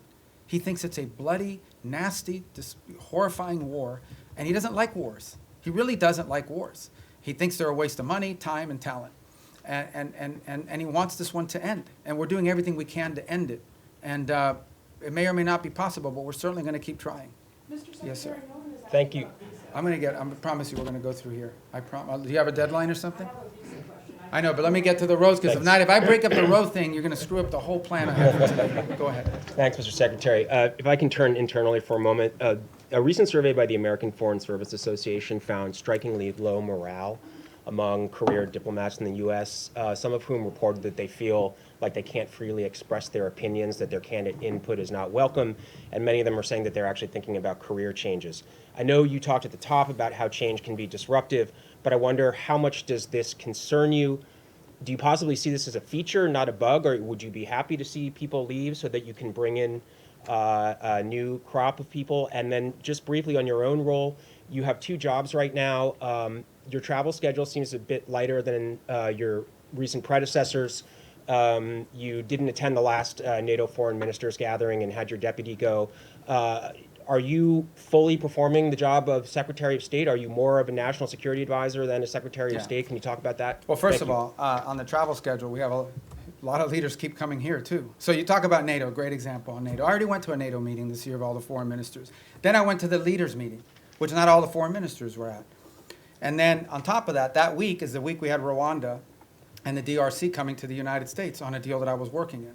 So as far as the travel schedule is concerned, we have a lot of leaders constantly coming here. We have leader meetings every single week for the most part up until last week. So there's a lot of work to be done. On the Foreign Service, we have very talented people here. I saw that report somewhere. That's from the union. It's from a union survey. All I can tell you is that today Foreign Service officers are more empowered at the regional bureau than they've ever been. I get descent cables. I get cables every day from all over the world that provide the baseline for a lot of the ideas that we pursue. There isn't a week that goes by that I don't send back 2 or 3 cables with notes about, let's turn this into a policy proposal. We are changing this place so that it is our missions in the field that are not just driving directives from the top down, but also ideas from the bottom up. And I'm very proud of that, and I think that's going to lead and pay huge dividends for future secretaries of state long after I'm gone. So, yes, sir. Thank you, Secretary. Human rights organizations report that 2025 has seen the highest number of executions in the Islamic Republic of Iran in over 2 decades. What specific new measures is the State Department taking to ensure that human rights abuses, specifically this surge of state-sanctioned execution, do not become a secondary priority in your dealings with Tehran? Well, ultimately, look, we have very deep systemic disagreements with the regime in Iran. And it's part of one of, if not the most sanctioned country in the world, one of the most sanctioned countries in the world. There isn't a week that goes by, or at least 2-3 times a month, I'm authorizing some new sanction on some new entity related to Iran. I don't think anyone could argue that this administration has been friendly towards them. So we continue to feature these things because it tells us about who they are. In the case of some of these executions that you're talking about, some of them, by the way, were in the aftermath of the war with Israel, where they went through and have jailed people and accused people of being informants and spies and things of that nature. But we're under no illusion, and every year we put out a report that outlines this, and we've been pretty consistent in our messaging. Our problem with the Iranian regime isn't simply, obviously it's predominantly their desire to acquire nuclear weapons, their sponsorship of terrorism, but it's ultimately the treatment of their own people. I said it in my hearing a year ago in the Senate, I say it now, I know of no nation on earth where there is such a difference between a regime that governs the country and the people who live there every single day. That regime is not reflective of the people who live in Iran, who are the inheritors of a proud and long cultural legacy and a proud history. And then you've got a clerical radical regime that has driven and taken the wealth of that country and used it not to enrich secure their people and their future, not to make sure they have enough water and electricity. They've used their money to sponsor terrorist organizations all over the world. That's what they've used their money for. So we're going to continue to consistently point that out. Secretary, Go ahead. I'm sorry, I got to go because I'm getting everybody today. Regarding Europe, you said that Europe was not going to be able to mediate between Russia and Ukraine. There's been some disengagement. There's some push within the European Union to either not comply with the increase in defense spending that the United States has been promoting, or also some European countries like Spain promoting closer ties to China, or going to China, or inviting more investment from China, or even Chinese technology in critical infrastructure. Are you concerned at all about this path? And No, I mean, the country's made a commitment in NATO at a meeting I was at, where they made the 5% pledge, which is a dramatic and historic pledge, with the exception of Spain, of course, who didn't make that pledge. And we've had no indication from any of the countries that agreed to that they're not going to do it, because it's in their own interest. I mean, it's in their own interest. The bottom line is, increasing their defense capacity is in their interest, because it's their defense. As far as like opening up to China, look, one of the biggest problems Europe faces is they're being flooded with cheap Chinese goods, including Chinese cars. They're being flooded. Their own industrial base is under attack by unfair Chinese practices economically. So, I don't know about the rhetoric you're pointing to or the examples, but I mean, that's a threat that Europe faces, and they need a rebalancing as well. They're also, like we are, experiencing disruptions to supply chains and things at the economic realm that are very problematic and dangerous for national security. So we would expect them to act at their national interests, both continentally and individually as their own countries. All right, we got to speed it up. Yes, ma'am. Hi, Annalise Nielsen from Sky News Australia. In your national security strategy, you've warned Europe about civilizational erasure. When you've been watching what's been happening in Australia with the rise of anti-Semitism and our government's response to the Bondi massacre, our Prime Minister's dodged direct questions on Islamic extremism, but then unprompted evoked right-wing extremism as a threat. Do you have any message to Australia about civilizational erasure, and why is America watching? Look, I just think it's very simple, and that is that any mass migration is highly disruptive to any country. We talked about it here in the United States. When you experience mass migration, I don't talk about immigration, I'm talking about mass migration. Okay, mass migration is a negative thing. It's not positive. And it's very difficult for any society to absorb and assume hundreds of thousands, if not millions of people over a short period of time, especially if they come from halfway around the world. There are cultural and assimilations issues related to that, et cetera. And so these are concerns that it's concerns I have about our own country primarily. It's been a priority of this administration to address this. But I think it's a growing concern in Europe. I mean, there are other voices in Europe and obviously in Australia as well that have expressed concern about this. These are facts. This doesn't make you anti-anybody. What it makes is you do have, as a sovereign country, the right to control how many people you absorb, how many people you allow in, and who those people are. This is a very basic sovereign right. Okay? It doesn't mean you don't allow any people in. There are people coming into this country every day to visit, to work, to live permanently, but you have to know who they are, and you have to have some limits and controls over what those numbers are. And obviously, because of some of the things we've seen, mass migration over the last decade has been highly disruptive, not just to the United States, but also to continental Europe, and in some cases in the Indo-Pacific as well. So I just think this is a real challenge that multiple Western advanced industrialized countries are facing, and I think it's pronounced in parts of Europe as well, and obviously, at least on the basis of your question, appear to be a challenge as well in Australia. All right, to the next row. Yes, ma'am. Are you not? Hold on, Andrea, right behind you. I'm going to get to everybody. Go. Yeah. Oh, I just wanted to ask. You don't have a question? Okay, no, I'm kidding. Go ahead. On Ukraine this weekend, the meetings with the Ukrainian delegation and the U.S. delegation, are you planning to participate It's in in those Miami. meetings? They're starting today and tomorrow. I may be there tomorrow for a portion of it. There's another one happening today, but that one is with the Turks and the Qataris and the UAE on the Gaza plan. So if I'm not there, because I have things we have to do here today, like talk to you guys, I think tomorrow, since it's in Miami as well. So, yeah, go ahead. Yes, sir. Thank you, Mr. Secretary. Timothy Inrozzi with the Washington Examiner. Going back to the previous question about Europe, and I believe the Sky News reporter referenced civilizational erasure, which is a term that has been used by both the White House and the State Department. Both the White House and the State Department have made kind of recurring overtures to Europe as a civilization that is in some sort of danger and that should join with the United States as a sort of Western civilizational bloc. And it seems to be a recurring priority. However, with the release of the National Security Strategy, many European leaders, leader of Germany, members of the EU, of the European Parliament, have found it totally unacceptable or offensive or question the allyship of the United States with the rhetoric that was used. So I just wonder if the United States is correct in that these policies like mass migration will lead to civilizational erasure. Is it possible to save European civilization if the governments simply don't want to be saved?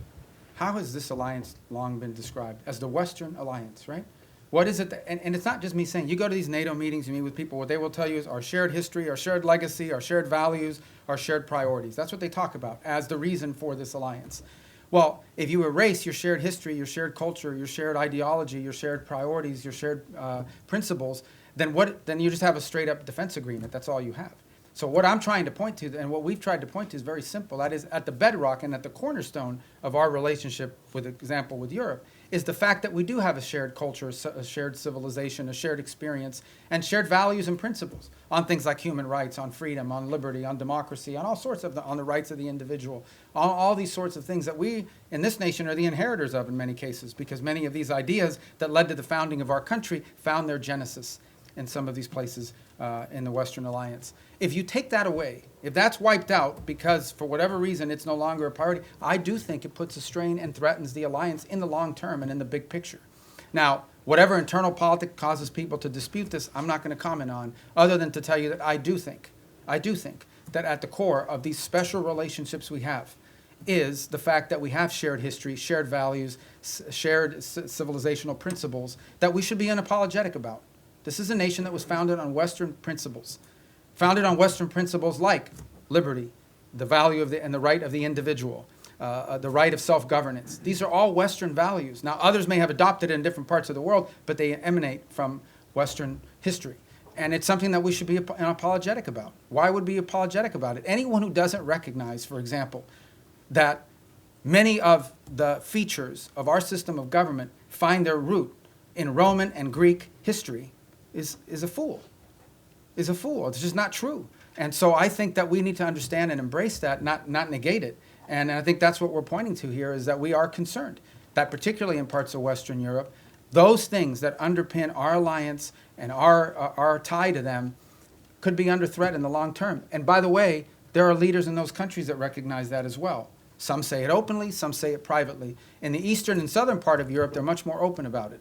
Nonetheless, it is a factor that needs to be addressed. Yes, ma'am. Was it the New York Post? So you said earlier that you don't see a surrender happening anytime soon when it comes to Ukraine and Russia.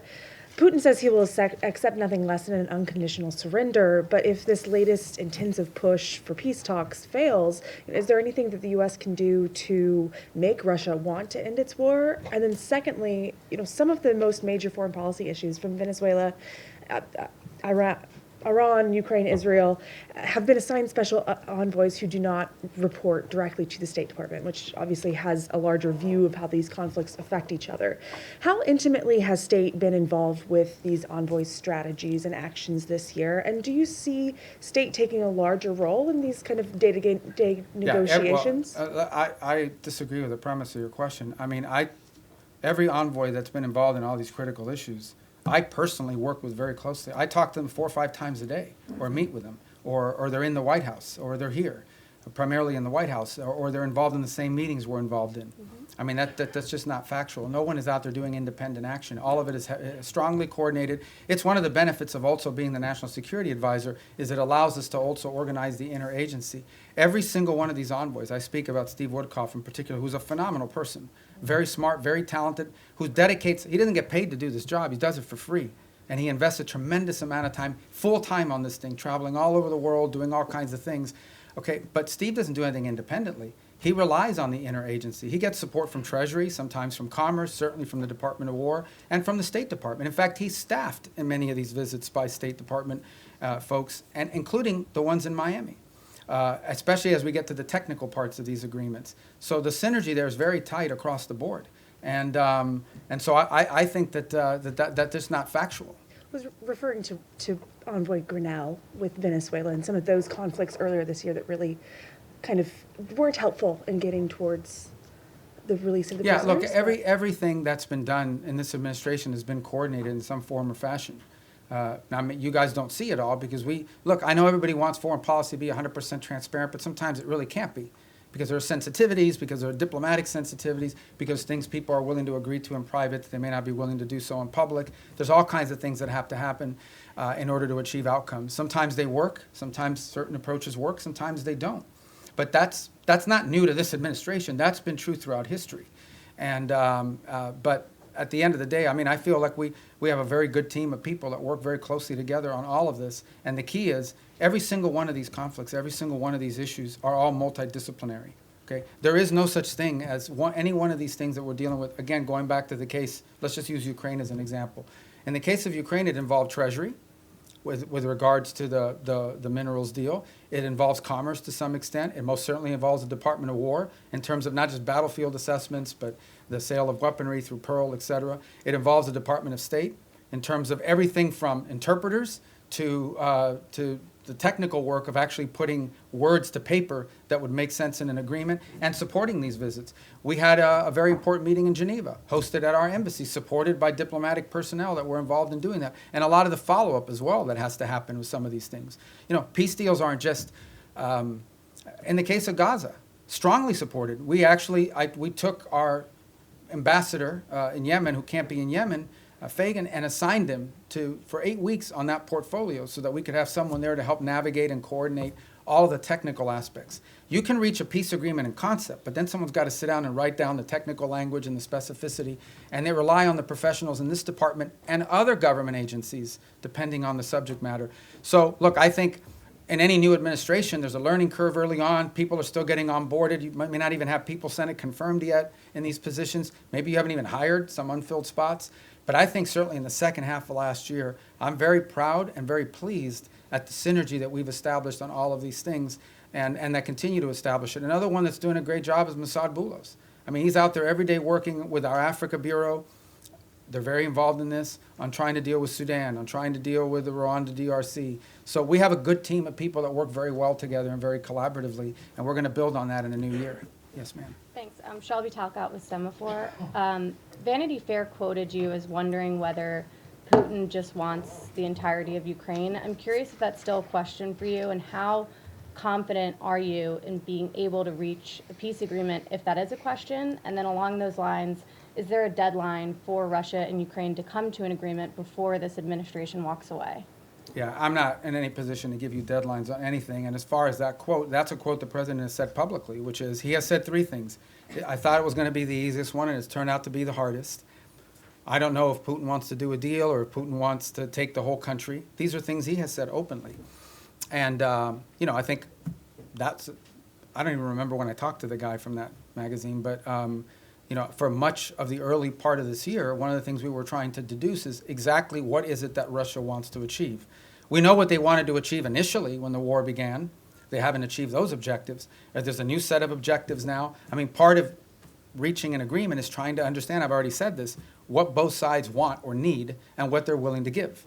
And so I think that was a question that many in the administration had early on, is defining what the Russian position, what exactly do they really, not what they say they publicly want, but what they publicly want and privately want are the same thing. That's part of the, and the same is true on the Ukrainian side, by the way. What could they actually live with? What's acceptable? What's not acceptable? What are their red lines? That's how you put a deal together. You have to sort of figure out if the two sides overlap at some point. Sometimes some deals are just not ready. Sometimes the timing is perfect. You have to put it together. If you look at what happened with Gaza, that looked intractable. And then a series of events occurred that made it possible. That, for example, the strike inside of Qatar that the Israelis took at the time, you know, was a sort of a dramatic thing, but in some ways it sort of set in motion a sense of urgency to bring this thing to an end before it spread. So sometimes you just have to be ready for a change in circumstances or conditions that allow progress to be made. But these things are hard to do. They take a lot of time. Sometimes it takes some patience. It's just unfortunate that you know that every day that goes by, more people are died and more people die and more things are destroyed. Yes, sir. To come back to your comments earlier on Sudan, you mentioned this concern about transshipment and weapons coming from overseas to Sudan. Could you sort of put a slightly finer point on it? Have you raised this with the UAE in your meetings that they need to stop providing support to the RSF? And have you got any commitment or any kind of look, response none of to these, that? neither side has their own factories for the most part, right? All these weapons are acquired from abroad. They have to come from somewhere else, and they have to come through somewhere else. So someone is allowing it to be shipped in, and someone is actually shipping it. So we've had the right and appropriate conversations with all sides of this conflict, because that is their leverage. Without their support, neither side can continue. So that's why we need to engage, and that's why we've engaged the parties involved in all of this. I don't want to find myself here in a position of picking on anybody other than to say that we think and we're hopeful that we can make some progress on this, but we know that in order to make progress on this, it will require outside actors to use their leverage and their pressure to make that come about, particularly this humanitarian truce, which is the first thing we want to achieve. We think that outside actors have the leverage and the influence over the players on the ground to bring about this humanitarian truce. And we are very focused on it. I had conversation on it yesterday. We have spoken to the UAE, we've spoken to Saudi, we've spoken to Egypt, and this is not new. We've been talking to them. We signed a document with them in September at the UN gatherings. We had previous meetings with them before that. So this is not a new engagement. It's just one that's had a higher sense of urgency given recent events there. But yeah, we're involved every single day trying to work through this because we do understand that, and this is not new to this conflict. It is in many ways similar to what happened to Haven in Gaza. What brought Hamas to the table, among other things, was the fact that some of the countries that had relationships with Hamas, like Qatar, like Turkey, played a very constructive role in bringing them to the table and pressuring them to sign an agreement. And we played a similar role on the other side. So, you know, it's not unusual that you would involve outside actors in using leverage to bring parties to the table to agree on something. Yes, ma'am. Thank you, Mr. Secretary. On Venezuela, what is the U.S. willing to commit if Maduro is ousted from power to ensure that the country doesn't plunge further into instability in sort of Yeah, a I don't power have any vacuum? announcements on that right And now. do for you see Maria Corina Machado and Edmundo Gonzalez as the heir apparents for power? in Well, we don't Venezuela? believe, Maduro's not legit. We've been pretty clear. We didn't recognize him as a legitimate president. The previous administration didn't as well. The first Trump administration didn't either. He's not the legitimately elected president. They had an election last year that was stolen, and everyone knows it. Even all the countries in the region know it. And but, you know, I don't really have anything to add other than what I've said today with regards to Venezuela. Thank you, Mr. Secretary, for doing this. According to a poll by the Reagan Institute, 62% of all Americans support the use of military force against suspected drug traffickers in the Caribbean. And among MAGA Republicans, 90% support the military use against suspected drug traffickers in the Caribbean. So how does the State Department view or analyze these figures? Yeah, I mean, we don't do foreign policy by poll, and our job is to carry out the directives of the president. The president was elected. Donald J. Trump was elected the President of the United States, and he promised that if elected, he would go after drug cartels, and that's what he's doing. He is keeping a promise he made to the American people upon which they elected him to be president. He told them he would protect this country, and that's what he's doing, and he told them he would go after drug cartels, and that's what he's doing. So it doesn't surprise me if that poll is accurate because the president's simply living up to the promises that he made when he ran for office. Yes, ma'am. Mr. Secretary, on Gaza, you've said repeatedly in this room now that this is peace is a process, that phase 2 could take next 2 to 3 years. Is there a To possibility? fully implement. To fully You implement. can't build buildings in one day. Right? Is there a possibility in your mind that the status quo, more or less as we see it now, with this sort of insufficient flow of aid, periodic violations of the ceasefire by each side, a lack of reconstruction, and of course the absence of an international security force, that this could potentially continue more or less through the rest of the president's term? And if not, I'm not asking for a date, but I think we'd all like to know. We've heard from the president and yourself that there are all these countries that want to join the international security force. When will they deploy? Are we talking in the next year, in the next couple of years? And is there a certain amount of time that could pass at which point the administration, without an ISF, at which point the administration would green light or will green light Israel to resume its war? The way to answer that question is this way. No one is arguing that the status quo is sustainable in the long term nor desirable. And that's why we have a sense of urgency about bringing phase 1 to its full completion, which is the establishment of the Board of Peace and the Palestinian Technocratic Authority or organization that's going to be on the ground. And then the stabilization force comes closely thereafter. Once we've established that, we have a lot of confidence that we are going to have the donors for the reconstruction effort and for all of the humanitarian support in the long-term building of phases 2 and phases 3. We just don't think that we're going to get to phase 2 or phase 3. We don't believe that we can have a successful donor conference, just as a real example, until people know they want to know who's in charge, and they want to know that there's security. Okay, they want to make sure that who's going to pledge billions of dollars to build things that are going to get blown up again because a war starts. So they want to know who's in charge, and they want to know that there's security, and that there'll be long-term stability. So no one would argue that what we have in place now is sustainable. in the long term. We have to get to the completion of phase one.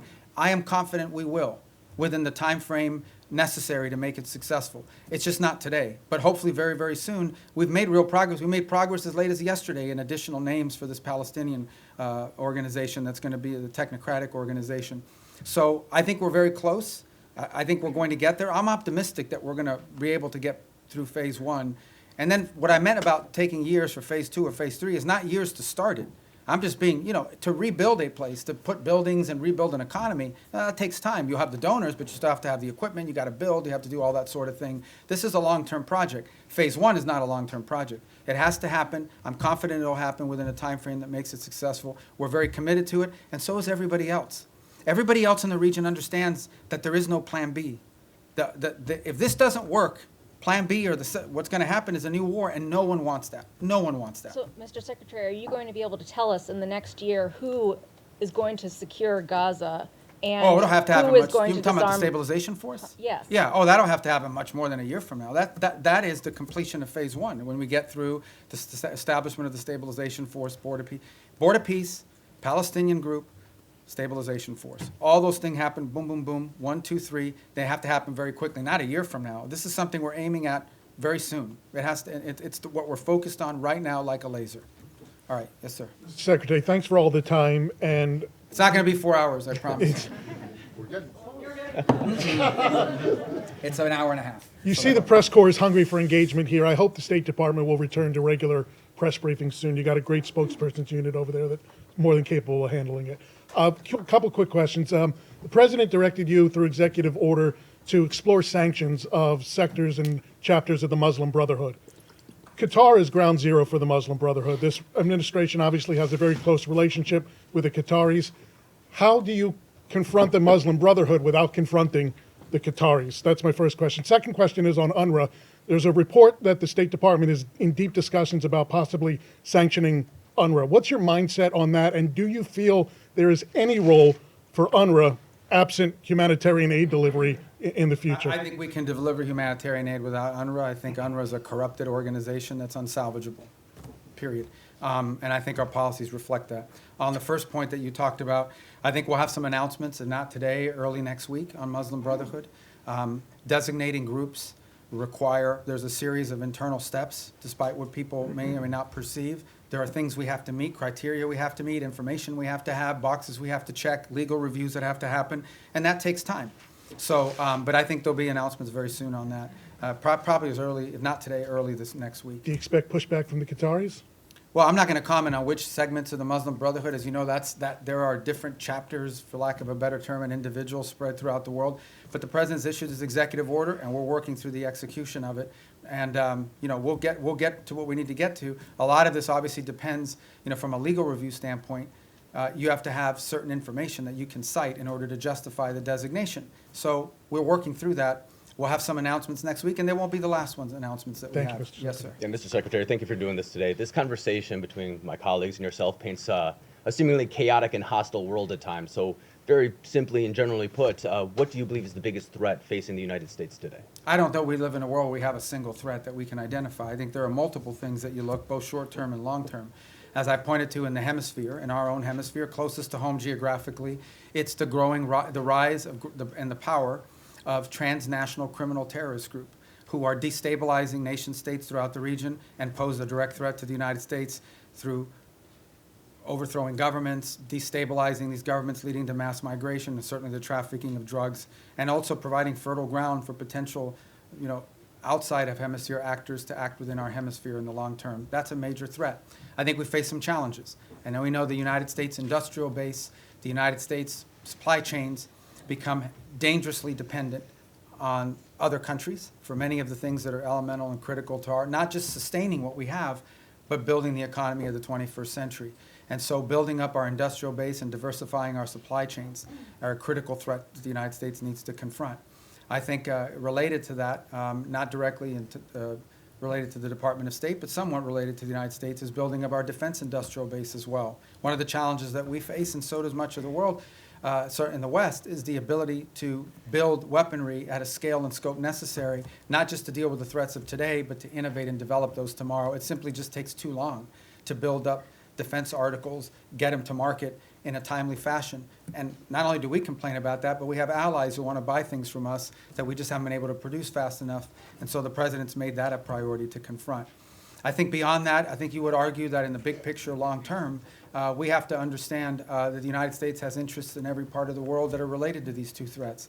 In the case of Africa, we see countries that have extraordinary opportunity to develop economically, the youngest population in the world, and the United States wants to have relationships, both commercial and personal, with many of these nations as they emerge in their own right into an era of prosperity. We want to be there to help assist in that if possible. We want to make sure that American interests are taken into account. Unfortunately, there are many countries around the world that in the past have had to rely on predatory practices of other countries to receive stability, to receive funds necessary to build infrastructure or what have you. We want to make sure that American businesses are at the table offering alternatives, be it in telecommunication, be it in artificial intelligence and technology, be it in basic infrastructure. So there's a lot of things to uncover and unpack, and I think in the long term as well. And I think our national security strategy reflects a lot of this. So I wish we lived in a world where we had one major threat. Many of these are interrelated. Yes, sir. Thank you, Mr. Secretary. I was going to ask my questions in Calibri, but since you do not Wow. communicate that I in that speak Times anymore, New Roman, I so- am. I'm going to ask in Times New Roman instead. Sorry about the Dolphins. That's all right. I know that you don't want to predict anything, but whether you're at these meetings in Miami, obviously not today, but maybe tomorrow, do you think there's any chance of having some kind of announceable progress before New Year? In other words, are we going to be working on New Year's Eve? We might be, if it's necessary and productive. You know, we're going to work as long as it takes. Okay. And by the way, these are the meetings you know about, but there's talks going on every single day. There was a meeting earlier this week in Berlin. There's phone calls every day. There's phone calls every day, be it with my counterparts that are national security advisors, or my counterparts that are foreign ministers, or what Steve is engaged in, or what Jared's been engaged in, or what even at the diplomatic level, there are days where it's Matt Whitaker, our ambassador to NATO, that's involved in a conversation, or one of our ambassadors, one of the nation states that are relaying back a conversation or involved in one. So there's work happening every day, all the time, probably around the clock. Not just on Ukraine, but on all these other things. Okay. And then But these are the meetings you know about, and everybody kind of focuses on them as big events, but there's work happening all the time that lead up to those meetings and follow those meetings. As far as predicting a timeline, look, I'm not going to do that. This is a difficult task. It's an important one. We're focused on it. We want to get there as soon as possible. Okay, so, and then, obviously, Gaza and Ukraine are still works in progress, but of the peace agreements that have been reached so far, two of them are in obvious trouble, right? You know, obviously which ones they are: Cambodia, Thailand, DRC, Rwanda. In retrospect, and I know that work is being done to try and resuscitate these, but in retrospect, do you think that the administration, the president, but also others, declared victory on these No, they too were. early? I mean, this fighting, for example, with Thailand and Cambodia did stop. Both sides have made commitments in writing that they signed.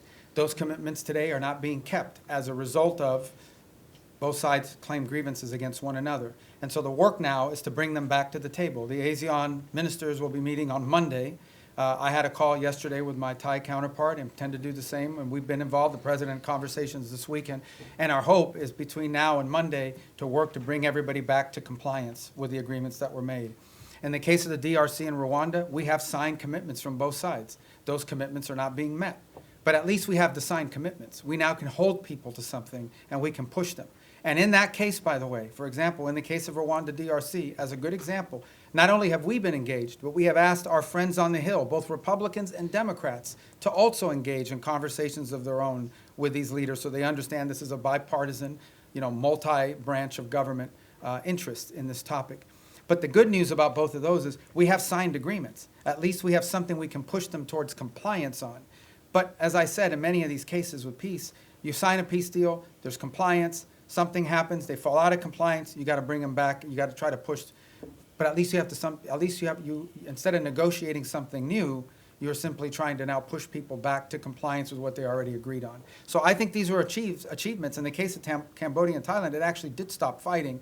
It has now restarted, and we are working hard to push everybody back to compliance.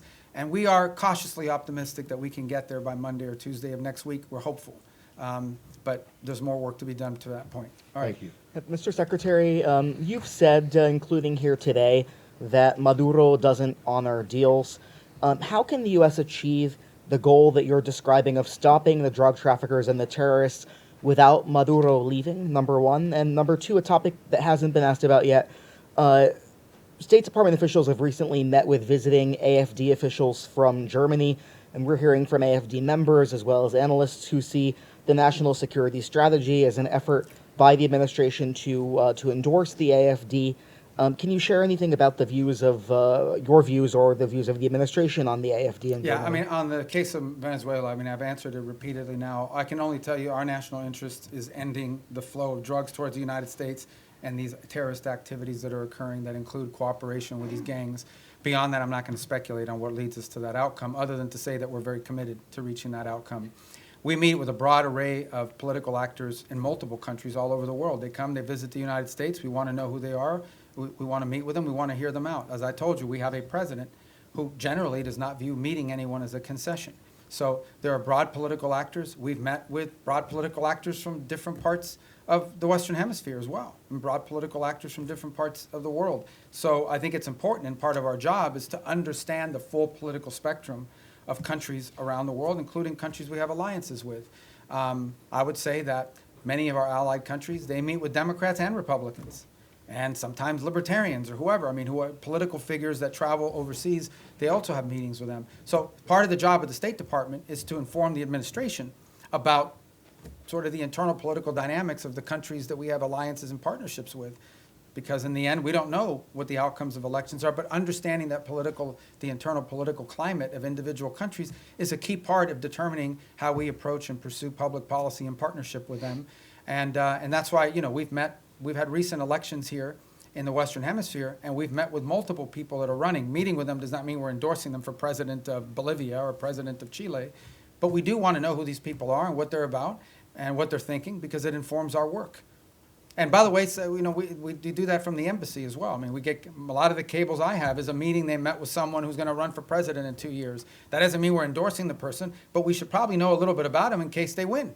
And even if they don't win, if their party has votes in the parliament or votes in their legislative branch, that's an important factor to consider. Yes. Thank you. Some key European and regional allies say they're limiting intelligence sharing with the United States because they're worried that the boat strikes violate international law and they don't want to be involved. Doesn't that strain these relations with key partners that you say you need in order to do these broader security efforts in the region? No. No, it doesn't. I mean, ultimately, at the end of the day, I'm not going to comment on intelligence matters.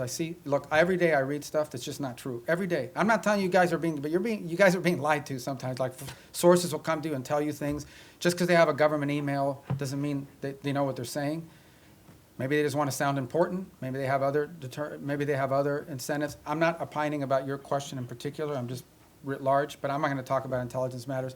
Suffice it to say that the United States, every boat strike we've conducted, okay? This is not people seeing a boat and say, okay, let the drummer get wicked and blow them up. We're not talking about that stuff. We are presenting every single one of these is justified. We know who's on those boats. We've been tracking them from the very beginning. We know everything about them, okay? There are boat strikes we don't take because they don't meet the criteria, the legal criteria. We have everything we need, and it's one of the reasons why you've seen this massive deployment in the region, is to be able to gather intelligence and paint a picture that we can justify to lawyers based on the law. So I'm very confident about that effort. It's been very successful. Thank you, sir. Back to terrorist designations. Last month, the State Department designated 4 European groups aligned with Antifa as foreign terrorist organizations. Could we see more designations like that in the works for left-wing extremist groups, and what could the scope Yeah, I mean, of if that the look group's like? involved in firebombing, if there's anybody involved in, activities such as that could potentially inspire or lead to violence in the United States, we're going to designate them. So sure, if you have any we want to suggest, I will look at them. Okay, here you go. I told you we'd get to you. Go ahead. Thank you very much. Thanks for your patience. Mr. Secretary, I wanted to drill down on the way you and the administration see America's national interests, because you said that Ukraine is not on our continent, not our war. You said something in our own hemisphere is more important. So this involves both our commitment to the negotiations in Ukraine, which the president is passionately committed to, for ending the rising numbers of deaths, he says. Russian President Putin told my colleague, Kira Simmons, today at the news conference in Moscow, "We do not consider ourselves responsible for the loss of life because it was not us who started this war. Does the administration, does the present you, the administration, believe that Putin was not the aggressor here? And if so, how can you reach an agreement between two parties when the aggressor will not acknowledge that he invaded a sovereign Yeah, country? Let me, if I just may follow. So how do you reach any kind of compromise or ceasefire when Vladimir Putin repeatedly says, and you say that may not be what he really believes, but he has never said that he would make concessions publicly. And he's never said that he invaded Ukraine. He's always said that that is Russian territory. So why is that not in our national interest? When also in our hemisphere, if it's impossible to eliminate the threat of narco-terrorism as you describe it, with Maduro in charge, you've described the extent beyond narco-terrorism and drug trafficking of his threat. You've described it today as a threat to the region. Doesn't that mean there will have to be regime change? And is it in America's national interest to get involved in regime change in our hemisphere, given what's happened before? And why is Maduro this overriding, I mean, he is an overriding threat by all acknowledgement, but why is the former president of Honduras not a regional threat, who was personally involved in, hundreds of tons? So let me take the second one for the first one. On the president of Honduras, I'm not involved in the pardon process, which is what that was. He's no longer in office. So that might be. He was in a U.S. prison. No, I understand, but I can't comment on our pardons process because that's not an area that I have many jobs, but that ain't one of them. So I'm not hiding from it. I'm just telling you I don't know. I can't give you an informed answer on that because I was just involved in that process. As far as the question of Maduro and his impediment, look, I've just made the observation that it's hard to make a deal with someone. Everybody says we should go to negotiation. All I'm observing, I'm just saying all I'm observing is he's never kept any of the deals he's made in the past, which makes it difficult to consider making one in the future. Beyond that, I'm not going to speculate about what might or may not happen. Ultimately, I can tell you what our goals are and what our interests are, and that's how we've defined them. Well, in 2019, didn't he get bailed out by Cuban military, Cuban intelligence, outside forces? And so ultimately, with this blockade, is this partly, yes, Maduro, but partly to get at Cuba and Iran and the recipients of this sanctioned oil? This action on the boats, these are sanctioned, but these are enforcement actions. That's what they are. They are existing sanctions. And therefore, 80% of their oil is shipped through ghost fleets. Okay, so we understand what we're talking about here. We are talking about boats that are basically privateers, okay, that are flying under false flags, that turn off the transponders, that spoof their true location. They are hired to evade sanctions. We are simply enforcing sanctions. Every one of these has a court order attached to it. We go to a judge, the judge issues the warrant, we're executing. These are enforcement actions. The fact that they happen to impact a terrorist regime, is a good thing, but they are enforcement actions, and we are conducting enforcement actions. On the case of Ukraine, no one has said that Ukraine is a zero in terms of our national interests. We have sold them billions of dollars worth of weaponry. We've provided them in previous billions of dollars worth of weaponry. We continue to provide them intelligence support. And we have sanctioned. The president has sanctioned the Russian Federation. He issued oil sanctions. All the oil sanctions everybody wanted him to do, he did them. He did them a month and a half ago. All I'm saying, now you point to all the stuff about, does Putin say this? Does Putin? That's why this issue set is difficult. I'm not claiming anything other than the fact that we understand it's difficult. We understand that you're not going to have a deal unless both sides have to give and both sides have to get. Both sides will have to make concessions if you're going to have a deal. You may not have a deal. We may not have a deal. It's unfortunate. The U.S. should walk away from that if it is not a prime region interest because it's not in our continent. That's not my decision to make. Ultimately, the president will make a determination if and when he feels like further U.S. engagement is no longer productive or serves the national interest. That's a decision the president have to make. I can't speculate about that. All right, yes. Mr. Secretary, a question for you on Venezuela and then quickly on Ukraine. You mentioned Maduro was not the only one indicted by the United States in the Southern District. Does that mean it is U.S. policy that not just Maduro, but his top regime lieutenants, cabinet members, that they all must exit?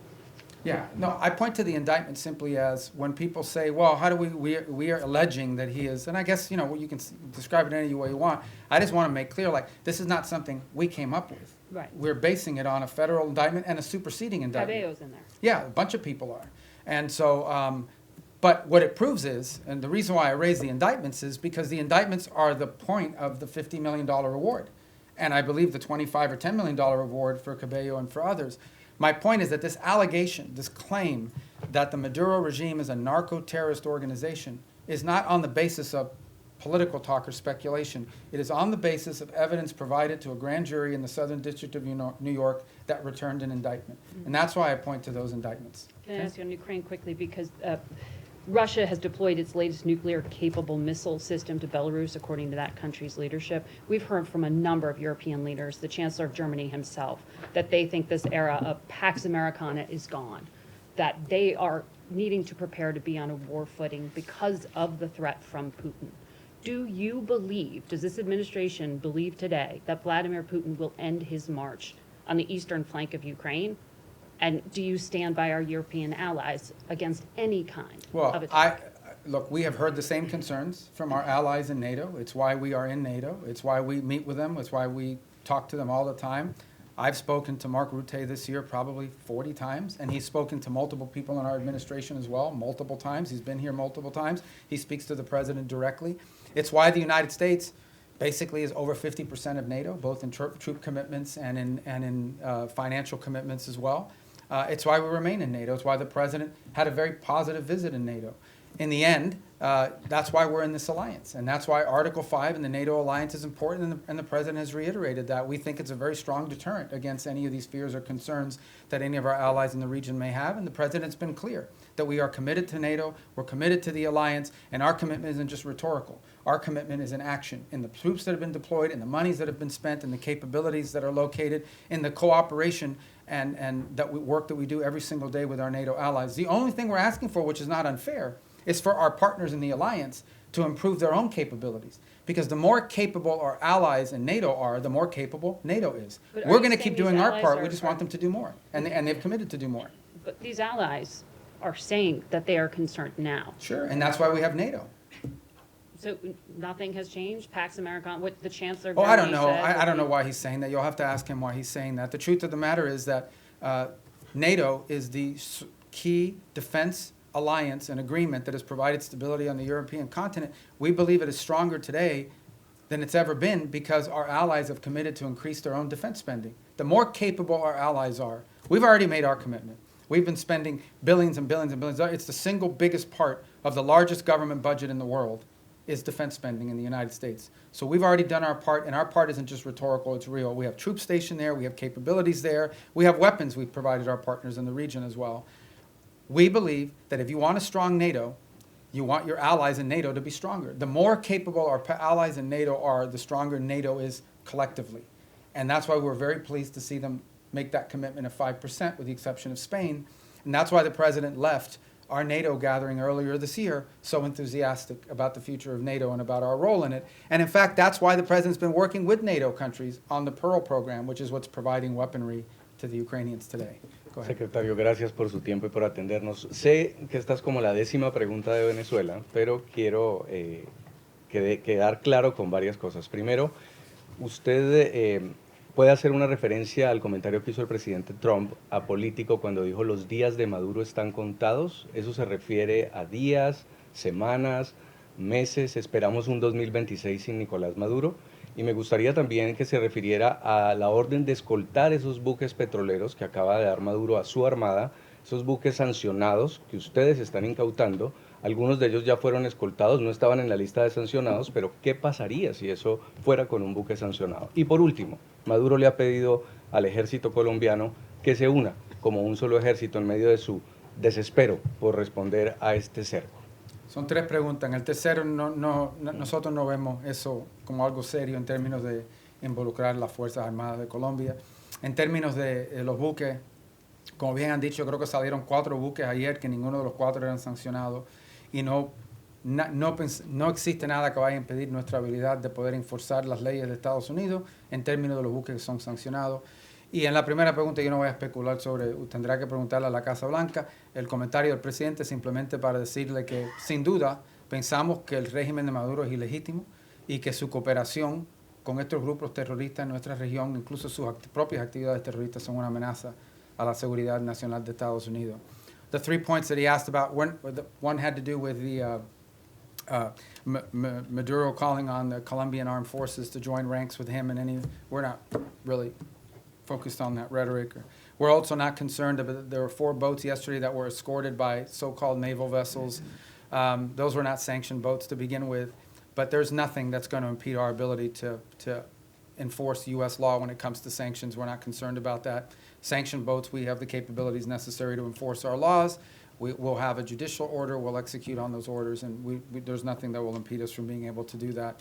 And on the first point, the question was something about President Trump had said that Maduro's days are numbered. I didn't hear that quote. Was that a recent quote? ¿Esto fue reciente? El 9 de diciembre. Yeah, so ultimately, look, our observation is the same I've made here repeatedly, which is that the fundamental challenge we have here is that the Maduro regime isn't just illegitimate, they openly cooperate in terrorism against the United States. And that's a problem, and it remains a problem, and it's at the core of this. Habló con María Corina Machado, ¿tiene pensado recibirla en Washington? No está nada programado, yo creo que ella todavía está en Oslo. Pero obviamente yo he hablado con ella mucho en el pasado. Go ahead. Are you going to tell us in English? He asked about Maria Corina Machado. I believe she's still in Norway. I'm sure there'll be a meet. She'll come to the U.S. at some point, and I've obviously spoken to her many, many times over the years. Thank you, sir, for taking so much time with us today. How many visas has the State Department revoked under your leadership so far in the last year, and how many of those are student visas? I forgot the exact number or the breakdown of them. It's over 60 or 70,000 for different variety of reasons. Some are students, some are people that were not in the country, but we denied them re-entry. I can get you the exact numbers. I don't want to be misquoted because that's a rolling number, an average number. But look, this is not a punitive thing. We're going out to try to make examples of it. Our visa system, okay, who you allow to visit your country should reflect the national interest. We said that from the very beginning. It was one of the directives that we got from the president. It's one of the things he ran on. And so our visa process basically is, there are some times we'll deny people visas because of activities they've undertaken overseas. Other times it's people that have visas but are in the United States doing things that run counter to our national interest. And the law gives us the right, and in fact, I would argue the obligation to remove people like that from our country. And we're going to continue to do it. I mean, it's as simple as that. I mean, sometimes somebody comes in and says, oh, I want to come in as a student. They're here as a student, and then once they're here, they're involved in nefarious activity. We're going to remove them from the country. But maybe they're here as a researcher. Maybe they're here as, I don't want to say journalist because you guys will get upset, but it could be anything. These are visitors to the country. A visa is a visitor. It's not a right. By the way, we deny visas every day all over the world. People will go to an embassy, they'll sit for an interview, and the consular officer will deny them a visa because of something that came up in the record, because of something that came up in their interview, whatever it may be. So if you have the power to deny someone a visa before they get one, you most certainly have the power to revoke it once they get one and then do something they shouldn't be doing. So there's a variety of reasons why visas are denied, but all of them are because it implicates our national interest or national security in some way. You began the briefing by talking about your confirmation hearing, and one of the core commitments or goals you set for yourself in that hearing was to rid the State Department of anti-Semitism and what the president calls DEI ideology. When you look back at the last year, have you done that, sir? Have we done what? I'm sorry. Rid the State Department of anti-Semitism and DEI ideology. Well, look, I think there were actions that were being taken that we're very concerned about in terms of statements that were made from some missions around the world or actions that were taken.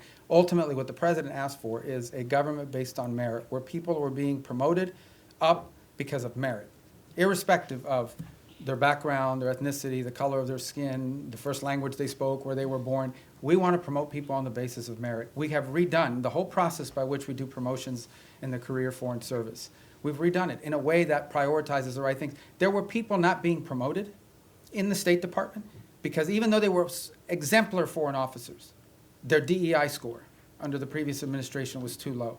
There were people that were because they weren't committed enough to the DEI cause. So we have very talented people that did not get promoted in the State Department because they did a great job, but they had a low DEI score. We got rid of that. That's not going to exist anymore. We are going to judge people on how good they are at the job that they do. And by the way, we're also opening to promoting people not just based on seniority. We have some very talented, and I say junior officers, like 10 years, 15 years is considered junior around here. They're very talented. If we don't promote some of these people, we're going to lose them. Because there's a lot of money to be made in the private sector, and the people want to pursue in life. If people don't see upward mobility where they work, if they don't see the opportunity that by working hard and being successful, I'm going to be able to get ahead, they think they're reading roadblocks, they may leave and go work for another agency or outside of government. So we want to promote good people on the basis of merit. And I do think we have made changes. In fact, I just today approved a list of foreign service promotions for the president to submit to Congress. And it's on that new basis. So I'm really happy with that program. And look, we'll tinker with it, we'll improve it as time goes on, but we thought it was critically important that people be promoted on the basis of merit and skill, and not on all these other things, and certainly not on a DEI score. Thank you. Thank you, Mr. Secretary. Given that the Brown University and MIT shooter entered the U.S. with a diversity visa and Secretary Noem has since paused the program, is the State Department looking into considering pursuing permanent changes to the green card system, like changes to eligibility rules? Well, I haven't had a chance to talk to her. I know they suspended that program because they want this. And the reason why you suspend this program is not because you argue everybody who came in under that visa is a bad person and is going to shoot a place up. It's because you want to determine whether there's something in the vetting of that program that's insufficient. Is there a systemic problem in how those decisions are made that needs to be addressed? So I think it's wise to suspend a program until you understand whether there's a deficiency in the program. So you just had a guy that came in through a certain route. You suspend the program to figure out whether something that came up in the interview process should have been a red flag but wasn't identified, so you can fix that before you restart the program. So I would imagine that's the process we're going to go through as well. Okay. Yes, sir. Thanks, Mr. Secretary. Thanks for all your time here today. An issue I believe is close to your heart, Cuba. Is it the policy of the United States to seek regime change in Havana? And should we see the developments that are going on right now with Venezuela, the U.S. policies, as part of an effort to bring down the communist government? Yeah, and if I may briefly, do you stand by your statement earlier this year that nobody has died from U.S. aid cuts? On your first point, I think it's not just the policy of this administration. I think every administration would love to see a different type of situation in Cuba. Cuba's a disaster. It's a disaster. It's not just because they're Marxists and because they're terrorists. They're incompetent. These are incompetent people, and they've destroyed that country. On the second point, I'm very proud of the changes we've made in foreign aid. Just yesterday, the day before, we are, I think before the end of this year, going to enter into over 50 compacts, health compacts with different countries around the world. Understand the way this used to work. We used to go to a country and say, we're going to give you a bunch of money for your healthcare programs. And then we would go out and hire some NGO in Northern Virginia or whatever. They would take their 60% cut off the top for administrative aid. They would take another 20%. Before you knew it, just a portion of that money was even reaching these countries. In many cases, many of those countries, it is true. I heard somebody whisper that's not true. It is true. In many of these countries, the governments didn't even know how much money was being spent. We are now entering into government-to-government compacts with these governments.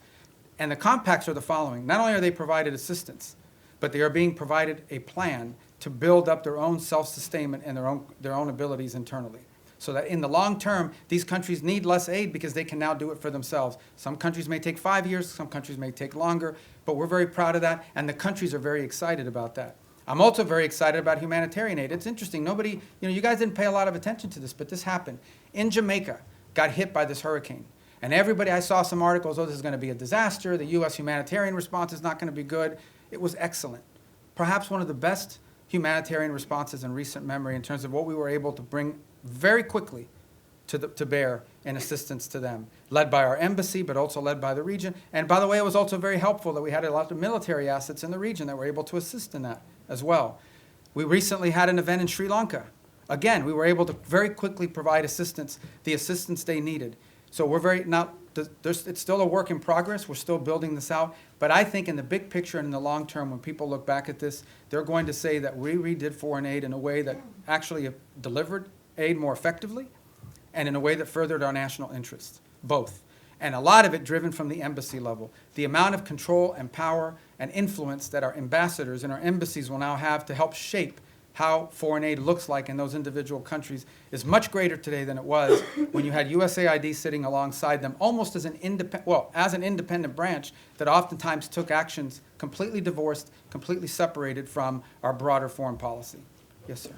Thank you, Mr. Secretary. First, I want to ask a clarifying question regarding Venezuela. You mentioned you've spoken with the opposition leader repeatedly over the years. When was the last time you spoke with her? I don't And recall. I mean, she was not in a place where talking was very easy. You know, And she that- was in hiding in Venezuela. Do you think there's a possibility we could be seeing a White House summit with her in any sort of future? I don't know. I mean, that, maybe, I don't know. I mean, nothing's been planned. And then shifting gears a little bit, the State Department mentioned earlier this year some free speech concerns, particularly in Europe. What are some goals you have in regards to that in 2026? Any countries or certain efforts that you have? Well, I mean, broadly, we're concerned about any place, first and foremost, where American free speech could be implicated, right? Are we going to live in a world where some American puts up a social media post and then gets to some airport somewhere and is arrested? We're also concerned about the impact that some of their policies are having on our social media platforms. As you recently saw, you know, X is facing this massive multi-million-dollar fine that they're going to have to pay, I guess, if they want to continue to operate. But I think more importantly, I think it touches on the broader question that was asked a little bit earlier. We all talk about how these alliances, in many cases our alliances with our European partners, are built on our common principles, our common values, as much as anything else. These aren't just a geopolitical arrangement. It is an alliance with like-minded countries with whom we share values and principles. And one of those values and principles, we hope, is freedom and the freedom of expression. And we're concerned that that is eroding. Okay, thank you, guys. Thank you.